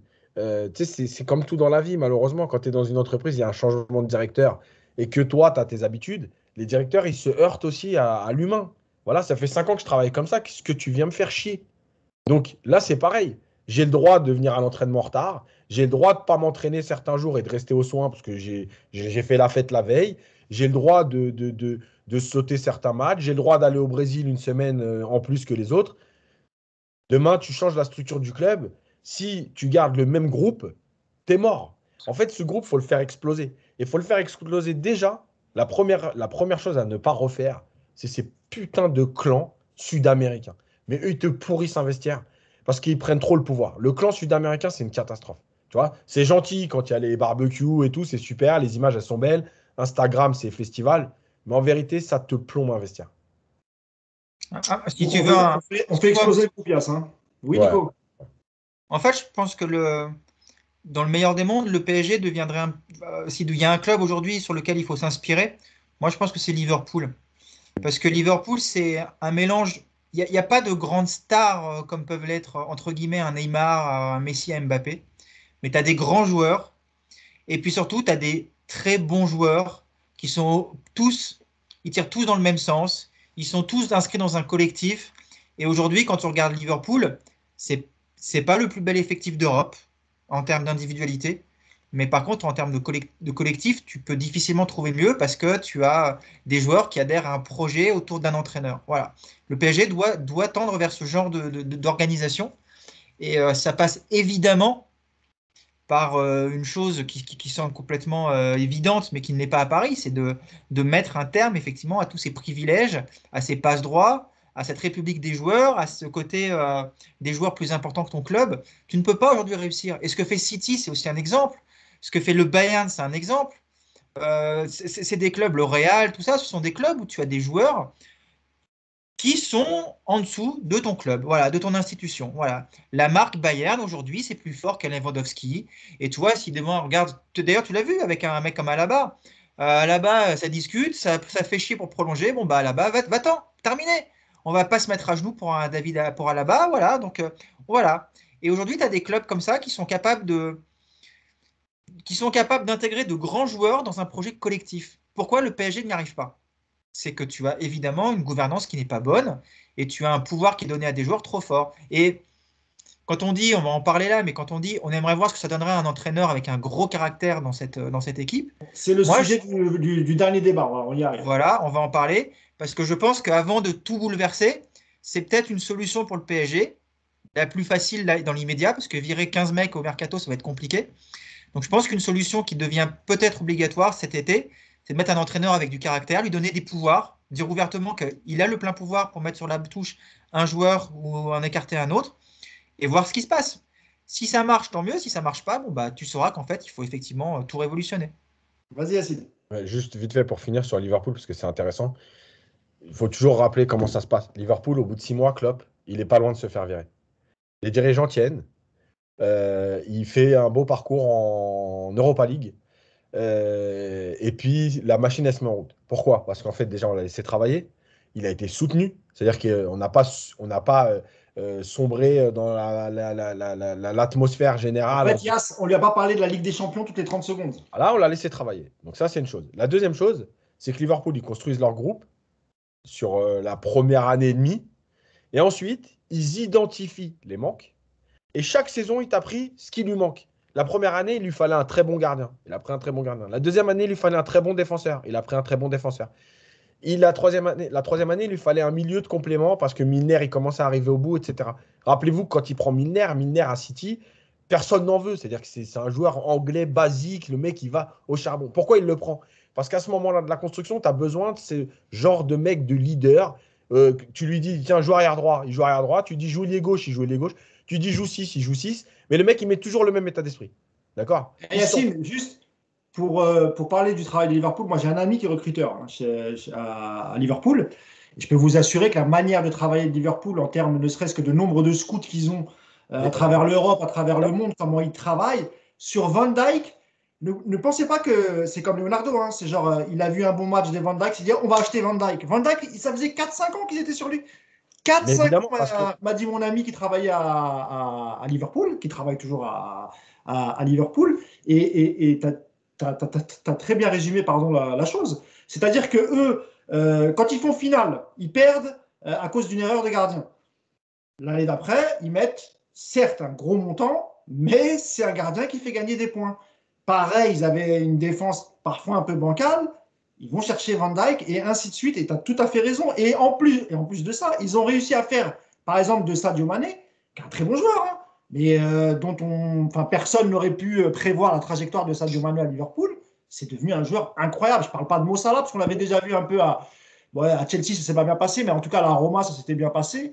Donc, on savait que Mo Salah, ça allait être quelque chose. Mais même l'attaquant brésilien, Firmino, c'est incroyable, quoi. Et donc, pour finir, en fait, pourquoi? Parce que Liverpool, en fait, comme tu l'as dit, c'est là-dessus que je voulais finir, c'est qu'ils ont une équipe de scouts qui voit les matchs et ils travaillent sur deux choses. Ils travaillent sur les matchs et ils travaillent sur les stats, les datas, etc. Mais pas les datas au sens propre, genre, voilà, les datas, les passes décisives, c'est lui qu'il faut. Non, c'est complément du joueur. Et surtout, la chose la plus importante, cette équipe de scouts, elle te sert à quelque chose. C'est pas juste pour dire on a des scouts. Et on identifie les manques. Et c'est ça le vrai problème. Au PSG, en fait, il n'identifie jamais les manques. Un coup, on te dit, ouais, il te manque un 6, un 8, un truc. Tiens, il y a une opportunité là, on prend, on s'en fout, on additionne. Tu te retrouves avec 33 internationaux et il n'y en a aucun qui a le même Tu sais profil. pourquoi, Yacine? Parce que Leonardo, c'est quelqu'un qui va vers la facilité. C'est pas Voilà. quelqu'un qui travaille, il va Voilà. vers la facilité. On l'a vu cet été. Ok, Mendes, c'est bien. Hakimi, Voilà. c'est bien. Tout le monde l'a dit. Bon, une fois que tu as sorti ces deux joueurs-là, le reste, c'est quoi? C'est que des fins de contrat. Alors, c'est que des fins de contrat. Alors, oui, Wijnaldum, évidemment que c'est bien de le prendre parce que il s'est éclaté à Liverpool, même si vers la fin, évidemment, c'était peut-être un peu plus compliqué, mais ça reste quand même un très bon joueur. Mais tu n'as pas réfléchi en amont en se disant est-ce qu'il y a un jeune milieu de terrain en Europe prometteur qu'on va pouvoir développer, qu'on va pouvoir. Non, ça, ce travail-là, il n'est jamais fait au PSG. Je rappelle que le dernier scout historique est parti il y a quelques mois. Même lui, il n'avait aucun pouvoir parce que de toute façon, c'est Leonardo et son adjoint Castellazzi qui font le mercato, qui font le mercato, vous m'avez compris. Encore une fois, c'est toujours dans la facilité. Est-ce qu'on a fait le tour sur ce sujet? Un dernier mot, Nico, là-dessus? Sauf que toi, regarde, sur l'exemple de Wijnaldum, c'est intéressant. C'est qu'effectivement, fin de contrat, opportunité de marché. Mais quand tu regardes, une fois que tu l'as pris, quand tu regardes ses stats sur les 3 dernières saisons, quand tu les compares avec les stats des milieux parisiens, quand tu prends tous les critères, les passes, les courses, les sprints, les récupérations, les interceptions, quand tu regardes tout ça, que tu analyses profondément, et j'avais vu passer je sais plus, il y a un site pro PSG, étonnamment, c'est pas Paris United, je suis désolé, c'en est un autre, c'est un concurrent, mais j'ai vu passer un article sur ça, sur très très longue analyse sur le Wijnaldum depuis 3-4 ans. En fait, tu te rends compte, en les comparant ces statistiques avec les statistiques des Parisiens actuels au milieu de terrain, qu'en fait, c'est un joueur qui, dans aucun des critères étudiés, eh ben, n'est supérieur à un des joueurs que tu as actuellement. Et ce qui, en fait, ressemble à une très bonne opération, à une très bonne opportunité, et moi, le premier, j'ai été le premier à dire, putain, quand je vois ce qu'il fait à Liverpool, il va nous faire du bien. Mais ben, en fait, quand tu lis cet article et que tu étudies toutes les stats, eh ben, tu te rends compte qu'en fait, c'était pas du tout un pari sûr. C'était un pari très risqué. Et les doutes qui sont émis il y a un an, eh ben, en fait, ils ont tous explosé, ils ont tous été là sous nos yeux. Et donc, c'est quand même effrayant de te dire que un mec chez lui qui fait ce travail et à même de se rendre compte que ça va être un risque pour le PSG, alors que le PSG, lui, qui a signé ce mec-là en lui donnant 10 millions, lui versant un salaire monstrueux, en fait, tu te rends compte que ce travail-là, il n'a pas été fait par le PSG. Parce que si ce travail avait été fait par le PSG, bah, je pense que Wijnaldum, tu te rends compte qu'en fait, c'est pas le bon profil. C'est pour, voilà, pour ça que je parlais de facilité de la part de Leonardo, parce qu'encore une fois, il est parti vers un joueur qui était un peu bankable, qui avait quand même une belle cote, mais qui était gratuit. Et pour lui, c'était très facile. Combien te propose Barcelone? On te rajoute 30-40% de plus. C'est fini, c'est réglé. JB, encore 5 minutes. Si tu as encore 5 minutes, enfin un dernier débat, je te donne la parole. Et après, tu peux y aller si tu veux, il n'y a pas de souci. Il y a eu des rumeurs ces derniers temps sur des contacts entre le Paris Saint-Germain et Antonio Conte, qui, je rappelle, vient d'arriver à Tottenham. Hein, c'est sa première saison. Et Yacine avait fait un très bon papier là-dessus en disant que en prenant un entraîneur avec le caractère de Conte, un caractère sacrément trempé, c'est là qu'on verrait si ce PSG est entraînable ou pas. Est-ce que tu es d'accord avec toi? Et est-ce que tu trouves que c'est une bonne idée, Jean-Baptiste, la piste Antonio Conte pour réveiller un peu ces feignasses, cette expression chère à Nicolas? Moi, Conte, j'en rêvais avant Pochettino. J'en rêvais même avant Tourelle. J'adorerais voir ce type d'entraîneur chez nous. Mais je pense qu'il se heurterait à un problème. C'est que si Leonardo reste, ça passera jamais. Si tu gardes les Neymar et Messi et que tu veux en faire quelque chose, je pense que ça va être. Alors, JB, c'est dans l'hypothèse où, évidemment, Leonardo partirait. Hein. On est tous d'accord. Si on part et que tu donnes les clés du camion à Conte, je pense qu'on va pas avoir des matchs de dingue, mais je pense qu'en termes de vestiaire, au moins, ça ira dans le bon sens. Maintenant, c'est un entraîneur qui, à chaque fois qu'il a quitté un club, ça s'est très mal passé. Donc, c'est un mec, tu sais que tu le prends pour 2-3 ans. Et c'est un crash test pour ton club. Moi, j'adorerais. Moi, je signe demain. J'ai même envie de te dire, je vire Pochettino ce soir, je paye la clause à Tottenham s'il faut, je le ramène. Je leur ramène des croissants et je le mets au bras. Tuchel aussi est souvent mal parti des clubs où il a entraîné. Donc après, ça c'est. Ah, mais Thomas, même si. Thomas, oui. Thomas, même si Conté, c'est vrai que c'est un peu plus explosif. Ça, tu as raison, Jean-Baptiste. Nicolas, sur Conté. Nicolas, il est dépité. Tu peux lui ramener même le clown Bozo, il va te dire. Je pense que c'est moi et Yacine le meilleur tandem pour cette équipe. Hein. Je commence à y croire de plus en plus. Je vais commencer à lancer le hashtag.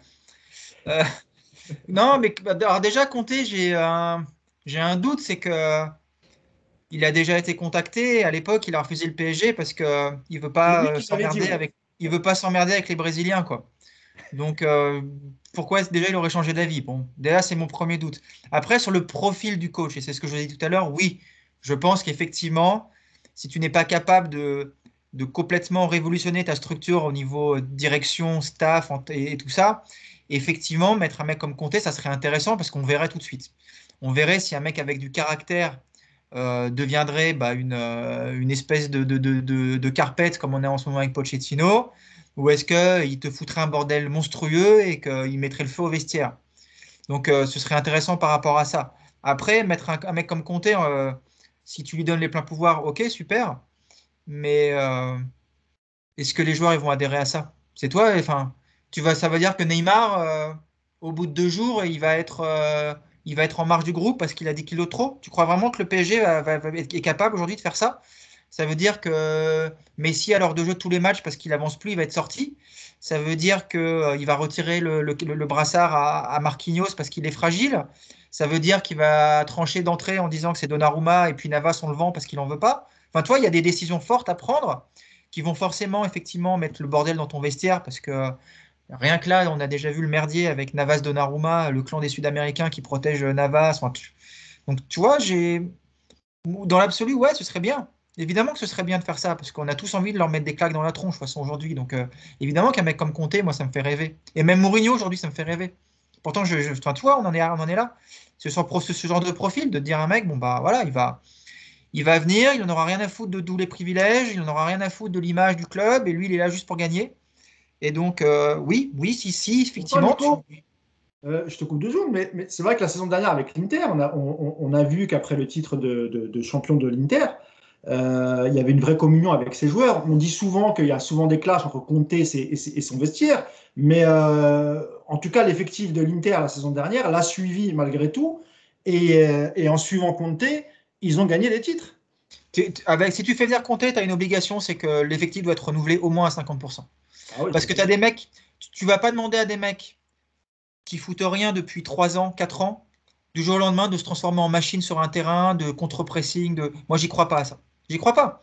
Un mec comme, je veux pas m'acharner sur lui, mais un mec comme Neymar, qui est là depuis 5 ans, tu vas pas arriver l'été prochain, quand il va rentrer de sa Nouba au Brésil avec ses 4 kilos de plus et ses 3 grammes dans le sang, tu vas pas lui dire, bon, bah, cette année, c'est plus comme avant. Cette année, bah non, je suis désolé. Tu vas passer 3 mois en marge du groupe parce que. Alors, juste 2 secondes, Nico, on dit au revoir à JB qui doit y aller. Merci pour ta participation, Jean-Baptiste. Et moi, je valide le tandem Nico-Yacine, c'est tout. Je suis à fond derrière pour ramasser les ballons, les gars. Okay, merci beaucoup, JB. À bientôt. Ciao. Vas-y, Nico.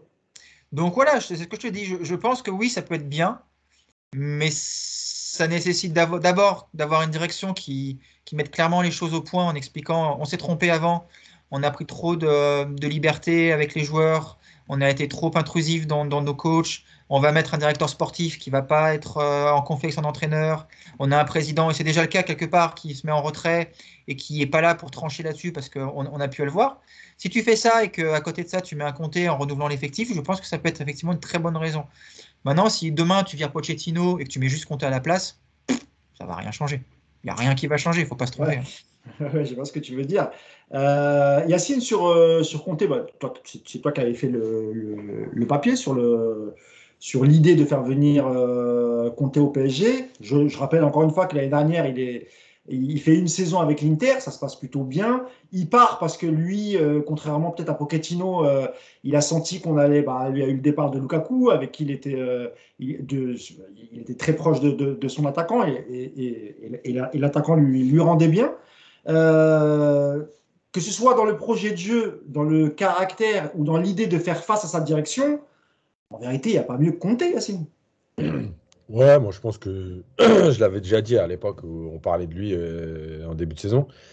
Ouais, moi je pense que c'est bien, ça passe ou ça casse, mais au moins on va être fixé. On va être fixé sur ce club, est-ce qu'il est entraînable?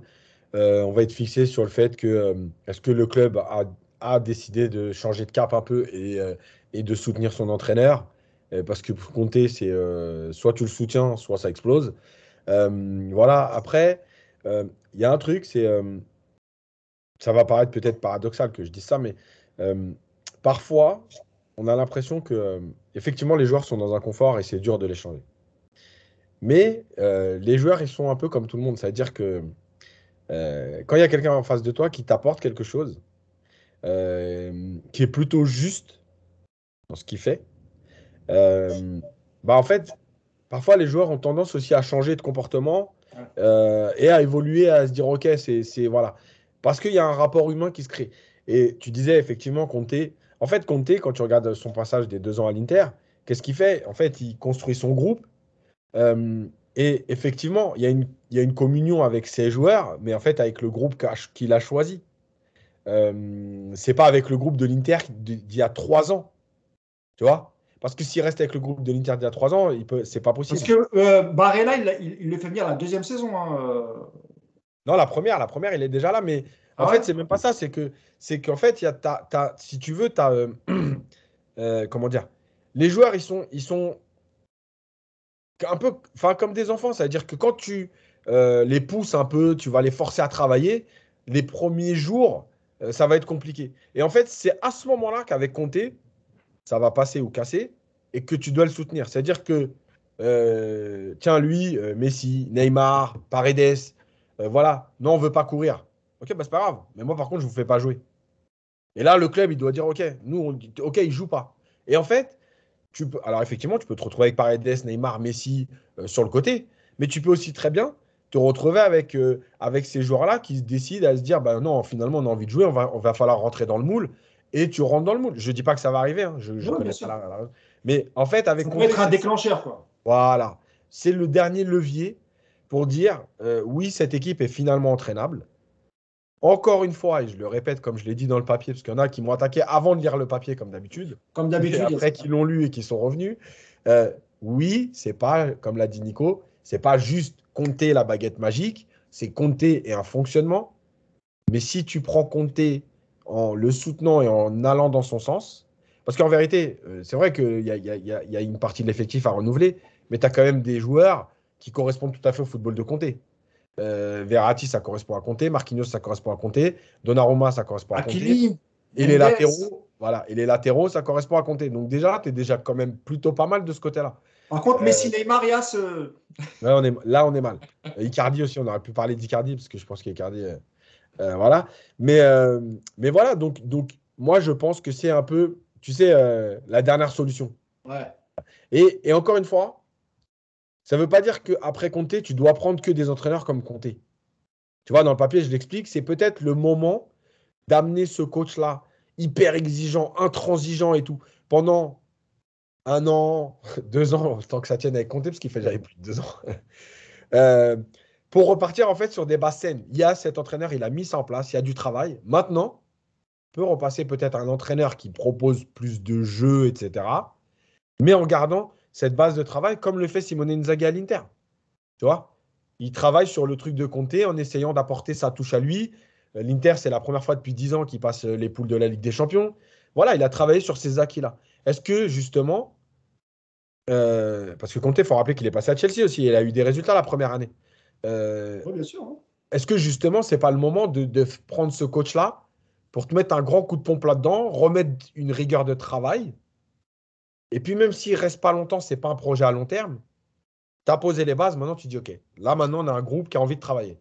Maintenant, on peut évoluer peut-être dans l'entraîneur, chez l'entraîneur, si Conte ne reste pas. Tout ça, on l'a vu un petit peu avec Tourelle, moi, je trouve quand même. Oui, Quand Tourelle arrive, Hmm. c'est exactement ce qui se passe quelque part. Ouais. Bon, alors, Tourelle, on avait été un peu surpris parce qu'effectivement, c'est un entraîneur qui arrive avec une réputation d'entraîneur très dur, très exigeant. C'est vrai qu'il dégage tout de suite un côté, on parlait de la calinothérapie à l'époque, c'est vrai il va séduire son vestiaire grâce à ce côté très proche d'eux, à les complimenter. Mais en parallèle de ça, il a une exigence. Hmm. Il met en place un système qui est exigeant avec tout de suite des résultats, puisqu'il y a la série de, je ne sais plus, 14 ou 15 victoires. 14, voilà. En fait, Donc, ça jusqu'à marche. décembre, jusqu'à la trêve hivernale, ça se passe plutôt bien. Mais tu vois quand même malgré tout, et c'est là où moi par rapport à Conte, j'insiste sur effectivement l'importance que la gouvernance au-dessus de lui doit également évoluer. C'est que Tourelle, il a été comme les autres. C'est-à-dire qu'au bout de 6, 7 mois, et bah, le système il s'essouffle. Et puis bah, chasser le naturel, il revient au galop, comme on dit, tu vois. Tu as des joueurs qui, au bout de 6, 7 mois, bah, ils commencent à se dire que ouais, c'était sympa de faire des efforts monstres, c'était sympa d'aller au-delà de ce qu'ils étaient habitués à faire avant, mais au bout d'un moment, ils lâchent les joueurs. Oui, Et parce que t'as le match de Manchester en fait qui fait la bascule. Quand tu ouais, perds ce match-là, rappelle-toi, il n'y a pas de mise au vert. Comme par hasard, d'un coup, on lui reproche le fait qu'il n'y ait pas eu de mise au vert. Mais il n'y en a jamais eu depuis le début de l'année. Qu'est-ce que tu veux que je te dise? Si le match il tourne mal, c'est pas à cause de la mise au vert. Mais effectivement, ils se sont servis de ce match-là pour dire bah finalement, on a couru pour rien, quoi. Le résultat, c'est le même. c'est ça, c'est ça. Et puis bah du coup derrière, et tu vois, c'est là où je suis inquiet, c'est que derrière, bah tout Thomas Tourelle qu'il est, et malgré ce qu'ont prouvé les 6 premiers mois, parce que il était là le système, il y avait un beau football, il y avait des résultats. Enfin, franchement, c'est le plus beau PSG qu'on a eu depuis quasiment la première saison d'Emery. Il y avait eu des belles choses aussi, tu vois. Ah, il y avait des Mais très là, belles choses. mais tu vois, là, les 6 premiers mois de Tourelle, franchement, on n'est pas loin des 6 plus beaux premiers mois de l'RQSI, je trouve, en termes de jeu. Et en plus, Et puis, Nico, bah, on avait perdu l'habitude des coachs qui changeaient de système, tu sais, en cours de mais- match. ouais, Il arrivait toujours à trouver quelque chose et ça marchait. Tu finissais par gagner le match quand il faisait des petites retouches. Et on avait senti aussi un vrai lien qu'il avait créé, notamment en l'été 2018, quand il arrive. C'est vrai qu'il a beaucoup de jeunes, puisque c'est la Coupe du Monde. Mais je ne sais pas si vous vous rappelez la conférence de presse où les mecs lui versent un seau d'eau, ça chante, etc. Et on s'était tous dit, tiens, enfin, il y a quelque chose. Parce que même Unai Emery, même si ça marchait parfois bien sur le terrain, on sentait que c'était pas le genre de joueur à aller faire des câlins. Emery, Emery, comme c'était Laurent Blanc d'ailleurs.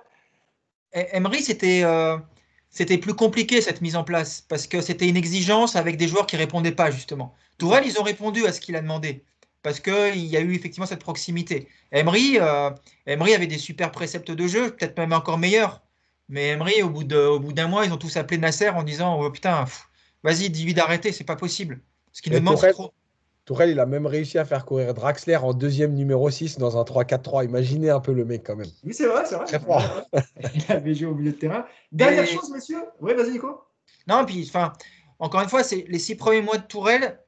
C'est vraiment une équipe qui porte la marque d'un entraîneur.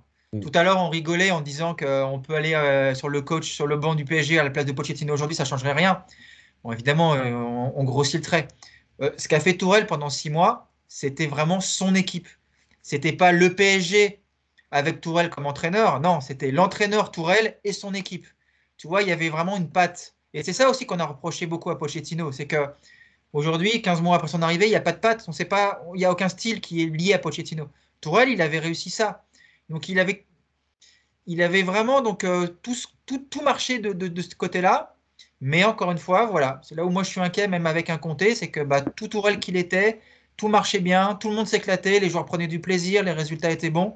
Il a suffi d'une mauvaise soirée avec un match qu'on peut jouer 1000 fois, on va le gagner 995 fois. Et voilà, il a suffi de ce match-là pour que derrière, bah, Tourelle, il fasse comme les autres, il perde le vestiaire parce que bah, la direction, parce que le retour des passes droites. Ouais, même lui, il a baissé la culotte quelque part. Donc voilà, c'est un vrai problème quand même ce club, hein. Dernière chose que je voulais vous dire, les amis, j'avais parlé avec un dirigeant du PSG après la débâcle du Real Madrid. On parlait du futur de l'entraîneur. Alors évidemment, il ne m'a pas donné d'infos, hein. C'est pas le moment. Mais il m'a fait une remarque. Et devinez de qui il parlait, de qui il a fait les éloges. Et ben, d'un certain Thiago Motta. Je lui ai expliqué quand même que Thiago Motta, ce qu'il faisait en Italie, je crois que c'est avec la Spezia, il me semble, Ouais. si je ne dis pas de bêtises, ce qu'il arrive à faire avec une équipe comme la Spezia et les joueurs qui la composent, c'est pas la même histoire au PSG. C'est pas du tout la même chose, quoi. Donc voilà, je pense qu'ils y pensent au cas où ils n'arriveraient pas à faire venir Zidane, dont on sait qu'il a les yeux rivés vers l'équipe de France. Et donc il y a peut-être cette piste Motta et aussi chercher un pompier de service en la personne d'Ancelotti. Ancelotti qui est un spécialiste des retours des clubs où il s'est fait virer, à part le Bayern, mais sinon il a fait tous les autres.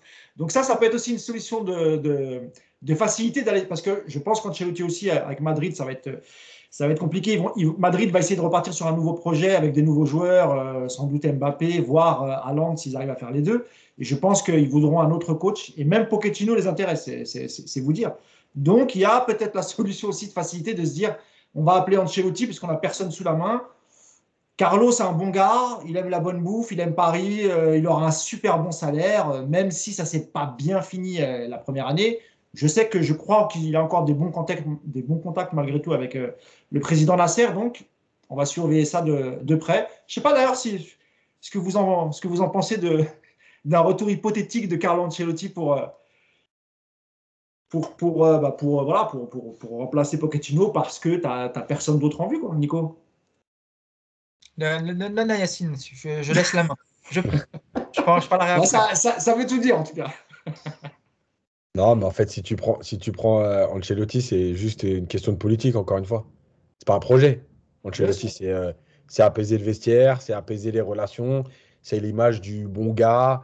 Déjà, en conférence de presse, c'est un peu plus intéressant, un peu plus rond. Voilà, il n'y a pas de conflit, il n'y a pas de foutage de charmeur, gueule. Ancelotti. Oui. Voilà, donc, en fait, si tu fais ça, c'est encore une fois ce fameux choix par défaut parce que. C'est pour ça que je parlais de facilité, Yass. Ouais. Donc voilà, c'est encore une fois, tu montres qu'il n'y a pas de perspective. C'est que tu fais que des à-coups. Voilà, tiens, maintenant, tout de suite, qu'est-ce qu'il faut pour que ça se passe bien? En tout cas, juste pour préciser, Yass, ça serait sans Leonardo, hein, évidemment, hein, parce que je pense que De toute façon, je pense qu'il y a beaucoup de choix. Il y a beaucoup de choix qui sont sans Leonardo là, mais. Oui, mais surtout par rapport à Ancelotti, son premier passage, voilà. Je pense qu'il n'a pas oublié. Tu peux dire un dernier mot, Nico, avant qu'on se quitte? Ça fait Ancelotti sans Leonardo, Conte sans Leonardo, Zidane sans Leonardo. Il ne va plus rester beaucoup de choix pour que Leonardo reste quand même. Sinon, tu mets Leonardo sur le banc. Moi, je veux bien. Moi, s'il me prend, je veux bien qu'il reste. Par contre, il ne va pas falloir qu'il me fasse chier trop longtemps quand même. Et qu'il apparaisse qu'après les victoires. Un dernier mot, Nico, ou on a tout dit sur ce match, au podcast? Non, je vais juste rebondir. Thiago Motta, moi, j'aime beaucoup, mais c'est le genre de profil qui ne va pas marcher. D'abord parce qu'il a joué avec certains joueurs et que je pense que c'est difficile dans ce contexte-là, en arrivant comme ça, d'imposer une autorité. Et puis, on va encore une fois retomber sur ce genre d'entraîneur avec du potentiel, c'est ce qu'on a vu avec Emery, ce qu'on a vu avec Tourelle. Et moi, je pense qu'aujourd'hui, ce club a besoin d'un entraîneur avec une très forte personnalité et surtout une très forte aura, quelqu'un qui a déjà fait ses preuves, dont on connaît la méthode, on sait qu'il va être dur, intransigeant. Et aujourd'hui, c'est vrai que celui qui coche le plus les cases, c'est Conte. Même plus qu'un Zidane, parce que Zidane, on sait qu'effectivement, c'est de la politique à l'état brut. Mais Zidane n'a pas forcément non plus ce côté je vais taper du poing sur la table. Zidane, il va arrondir les angles. Et moi, je pense que cet effectif, il a vraiment besoin de se faire rentrer dedans. Avec ceux qui ne seront pas contents, ils se casseront, il n'y a pas de souci. Mais tu as besoin de les secouer, tu as besoin de leur imposer des choses parce que, encore une fois, tu leur as donné beaucoup pendant 5 ans. Tu leur as donné tellement de choses que tu ne peux pas arriver du jour au lendemain en disant bon, ben maintenant c'est fini. Donc, il te faut un entraîneur qui fasse passer tout ça avec beaucoup de rigueur. Et aujourd'hui, c'est vrai que Conte, il coche aujourd'hui toutes les cases. Et puis en plus, je ne crois pas en Zidane, cette espèce de duo Zidane-Wenger dont rêve le Qatar. Oui. Je sais que c'est le fantasme absolu, mais je ne pense pas que ça va arriver pour plein de raisons et j'y crois pas du tout. D'ailleurs, on peut rappeler quand même normalement, au moment où Pochettino signe, le dernier choix de Leonardo, c'était quoi? Enfin, le vrai choix de Leonardo, c'était quoi? Ah, bah c'était celui de la Juve, Allegri. Ouais, bah, quand on voit la Juve, franchement, on est quand même pas loin de se dire qu'il y avait quand même le choix entre rien et rien. Après, tu sais, je vous invite à regarder le podcast. J'ai refouillé des podcasts l'autre jour et le podcast de la nomination de Pochettino, il est pas flatteur hein, pour nous parce qu'on est content en fait. Et on parle d'un entraîneur rigoureux qui va apporter surtout une dimension physique avec une prépa, avec des. Putain, on est naïf hein, et on y croit. Hein. Le pire, c'est Yacine. Hein. Yacine, il a un drapeau argentin derrière lui. Il est en feu, le Yacine. Il y croit trop. Hein. Ça fait mal. Hein. Parce qu'il l'a soutenu quand il était capitaine du PSG, c'est pour ça. Mais oui. Non, en fait, c'est quoi vite fait sur ça. C'est que effectivement, c'est vrai qu'on s'est trompé. Et moi, le premier d'ailleurs. En plus, sur 7 thèmes sur 8, à peu près. Mais en fait, il y avait deux choses. La première, c'est que vous vous rappelez qu'il y avait un reportage qui tournait sur RMC sur le fameux Pochettino, machin. Tu vois, on vendait l'image de Bielsa, du mec rigoureux, du mec qui mettait beaucoup d'intensité et tout. Et c'est vrai qu'on s'est fait avoir là-dessus. En tout cas, lui, peut-être lui que c'est sa mentalité, hein. En tout cas, au PSG, il ne l'a pas imposé. Et la deuxième chose, c'est qu'en fait, le problème de la fin de Tourelle, c'est que on était prêt un peu à n'importe qui, parce que même Allegri, on avait des doutes, mais on avait quand même quelque chose de positif. Tu vois, quand tu le vois à la Juve, tu te dis bien que même si on avait fait le podcast sur Allegri, je pense qu'on aurait dit de la merde. Non, mais c'est en fait, tu as raison, Yas, parce qu'en fait, Tourelle il nous a rendu ouf. Voilà. Justement, avant, parce qu'on oublie, hein, parce que là, on dit oui, Tourelle, malgré tout, c'était bien, mais c'est vrai qu'après, il a complètement lâché la barre parce que la relation avec Leonardo, elle était cataclysmique et qui faisait chacun essayer de mettre à bout l'autre. Leonardo en prenant des joueurs dont il ne voulait absolument pas et, Et et l'autre en Tourelle inversant, qui changeait. Danilo, Marquinhos. Voilà, Eh oui. Et le exactement. problème, c'est C'est-à-dire que les gens ils réécrivent l'histoire. Parce qu'il a gagné avec les champions, ils réécrivent l'histoire. Mais faut non, bien il se faut, rappeler, les 3 derniers mois, c'est un calvaire pour tout le monde. il avait complètement lâché l'affaire parce que voilà, parce qu'il n'était pas bien, parce qu'il ne pouvait pas mettre ses idées en place, et parce que surtout, il y avait un gros clash avec Leonardo. Et Nasser a tranché, il a gardé Voilà. Leonardo, il s'est séparé de Tuchel. Donc oui, ça, je suis d'accord. Et c'est vrai que les supporters, l'année dernière, quand Tuchel a gagné la Ligue des Champions, tout de suite se tomber dans la facilité en disant ah bah voilà, on a viré de Tourelle, l'année d'après il gagne avec des champions. Oui, mais il la gagne avec un autre effectif, avec un autre état d'esprit, avec une autre façon de penser, une façon de travailler différente, et surtout avec une direction qui est très light à Chelsea. Tu as le président Abramovich qu'on n'entend jamais, et D'ailleurs, ensuite tu as la directrice générale Marina Mokaskaya, D'ailleurs, je sais plus comment elle s'appelle. Abramovich, on l'entendra plus, je crois. Oui, là c'est heureusement que c'est pas le Qatar qui a envahi l'Ukraine. Ah, laisse On tomber. serait dans la merde, les gars. Ah. Eh ben, merci beaucoup, messieurs. Merci encore d'avoir été avec moi en ce magnifique dimanche. Avec Alors, une attends, si je peux passer prestation. un petit mot, parce que beaucoup de messages au Canada. Honnêtement, notre podcast, il est vraiment suivi à l'étranger, et Ah, notamment Amérique et Canada. J'ai même croisé des gens, voilà, qui m'en ont parlé. Donc voilà, je voulais, bah, évidemment, eh ben, merci à tous ceux on salue tous les auditeurs du podcast, que ce soit sur les plateformes, sur YouTube, du Canada, d'Amérique du Nord, du monde entier d'ailleurs. voilà, Mais du un monde big up entier. aux Canadiens et à ceux que tu as rencontrés, As. Ouais, parce que vraiment, c'est bizarre. Et je voulais juste raconter une petite anecdote, parce que je suis parti voir un match de hockey. Et ça rejoindra tout ce qu'on dit sur le PSG régulièrement. Donc j'étais avec un autre entraîneur qui travaille à la PSG Academy de Miami, lui, donc qui est venu cette semaine à la formation. Et donc il avait sa parka du PSG et tout, et on était tous les deux. Et là, les Canadiens, donc au match de hockey, ils nous disent ah, PSG, Neymar. Et tu vois, c'est là que tu te rends compte que tu sais l'impact de tout ça en fait. Le Canada, le foot, c'est très basique. Je rappelle quand même que pour suivre un match de Ligue des Champions au Canada, il faut le regarder à 11h du matin. Donc tu as compris qu'ils ne Voilà. doivent pas en voir beaucoup. Malgré tout, ils voient un écusson du PSG, ils te parlent de Neymar. Mais tu vois, bah, ce que tu dis, c'est ouf parce que c'est exactement ce que recherchaient les Qataris. C'est Et ça qu'ils voilà. recherchaient. Voilà. C'est qu'on parle, tu le disais. Ouais, Voilà, tu vois, Eh ben, on parle de Neymar au Canada alors que c'est un pays voilà. qui ne regarde pas le foot. Voilà. Et à la PSG Academy, justement, les petits, bah, ils te disent en permanence, tu vois, pour te dire qu'ils ne sont pas conscients du niveau, mais ce qui est important, c'est l'image. Donc, ils ont l'équipement PSG, etc. Et ils te parlent en permanence de Mbappé, Messi, Neymar. Voilà. Tu Ouais, leur bien parles sûr. de Verratti, ils ont envie de te dire, mais c'est qui, quoi? Ouais, Voilà. bien sûr, bien sûr. Parce que je pense ils font partie peut-être des publics qui regardent plus des résumés que le match en entier, Ouais, ou ouais, des highlights qu'on voit sur YouTube, ouais. des compilations de gestes techniques, Et voilà, etc. quand tu le vis, en fait, à l'étranger, c'est là que tu te rends compte, bah ouais, en tout cas, tout ce qu'on a dit sur la réussite de ce côté-là, marketing, bah moi, je l'ai vu, quoi. Tu vois, le mec, il va à un match de hockey, dit PSG, Neymar direct. Alors, le but est atteint au Ouais, moins à de ce ce niveau-là. côté-là. Peut-être qu'un jour, le Qatar investira pour le plus grand bonheur de Nico dans la Formule 1, sait-on jamais. Alors, si c'est l'heure des messages, non, moi j'aimerais demander au Qatar d'investir, mais pas dans la Formule 1, au FC Versailles, s'il vous plaît. Venez, Ah, venez chez un club nous. satellite. Alors, par contre, vous ne nous refilez pas Neymar pour vos fins de saison moisies, on n'en veut pas, mais on peut effectivement accueillir 2-3 joueurs à Versailles. C'est un projet Et assez pourquoi facile à pas. mettre en place. Et pourquoi pas. En tout cas, merci messieurs, merci de m'avoir accompagné pour ce podcast. Alors, je ne sais pas si on fera un podcast la semaine prochaine, parce qu'il y a les trêves internationales, à moins que Pochettino se fasse virer entre-temps, et évidemment qu'on se fera un plaisir de commenter ça.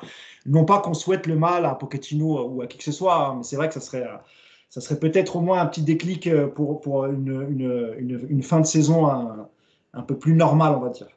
Donc, merci à vous. Et puis, peut-être à la semaine prochaine. Sinon, on se retrouvera après le match de Lorient. Et Yacine, d'ici là, il sera revenu. Sauf si les Canadiens nous l'enlèvent et veulent absolument le garder. On va tout faire quand même pour le rapatrier, les gars. Faut faire un podcast lundi prochain, parce qu'avec le jet lag, ça va être rigolo de voir sa tronche. Ah ouais. Tu rentres quoi Déjà exactement il a mis 3 jours à digérer l'aller. Le retour, il va mettre une semaine. Tu m'étonnes. J'arrive à Paris dimanche matin. Dimanche matin. D'accord, ok. Bon, ah oui, ça peut être sympa de faire un Si podcast lundi. Si vous voulez que je m'endorme entre deux phrases, Il aura les mêmes yeux que Neymar. Tu sais, on va pas voir. Il sera tout bouffi.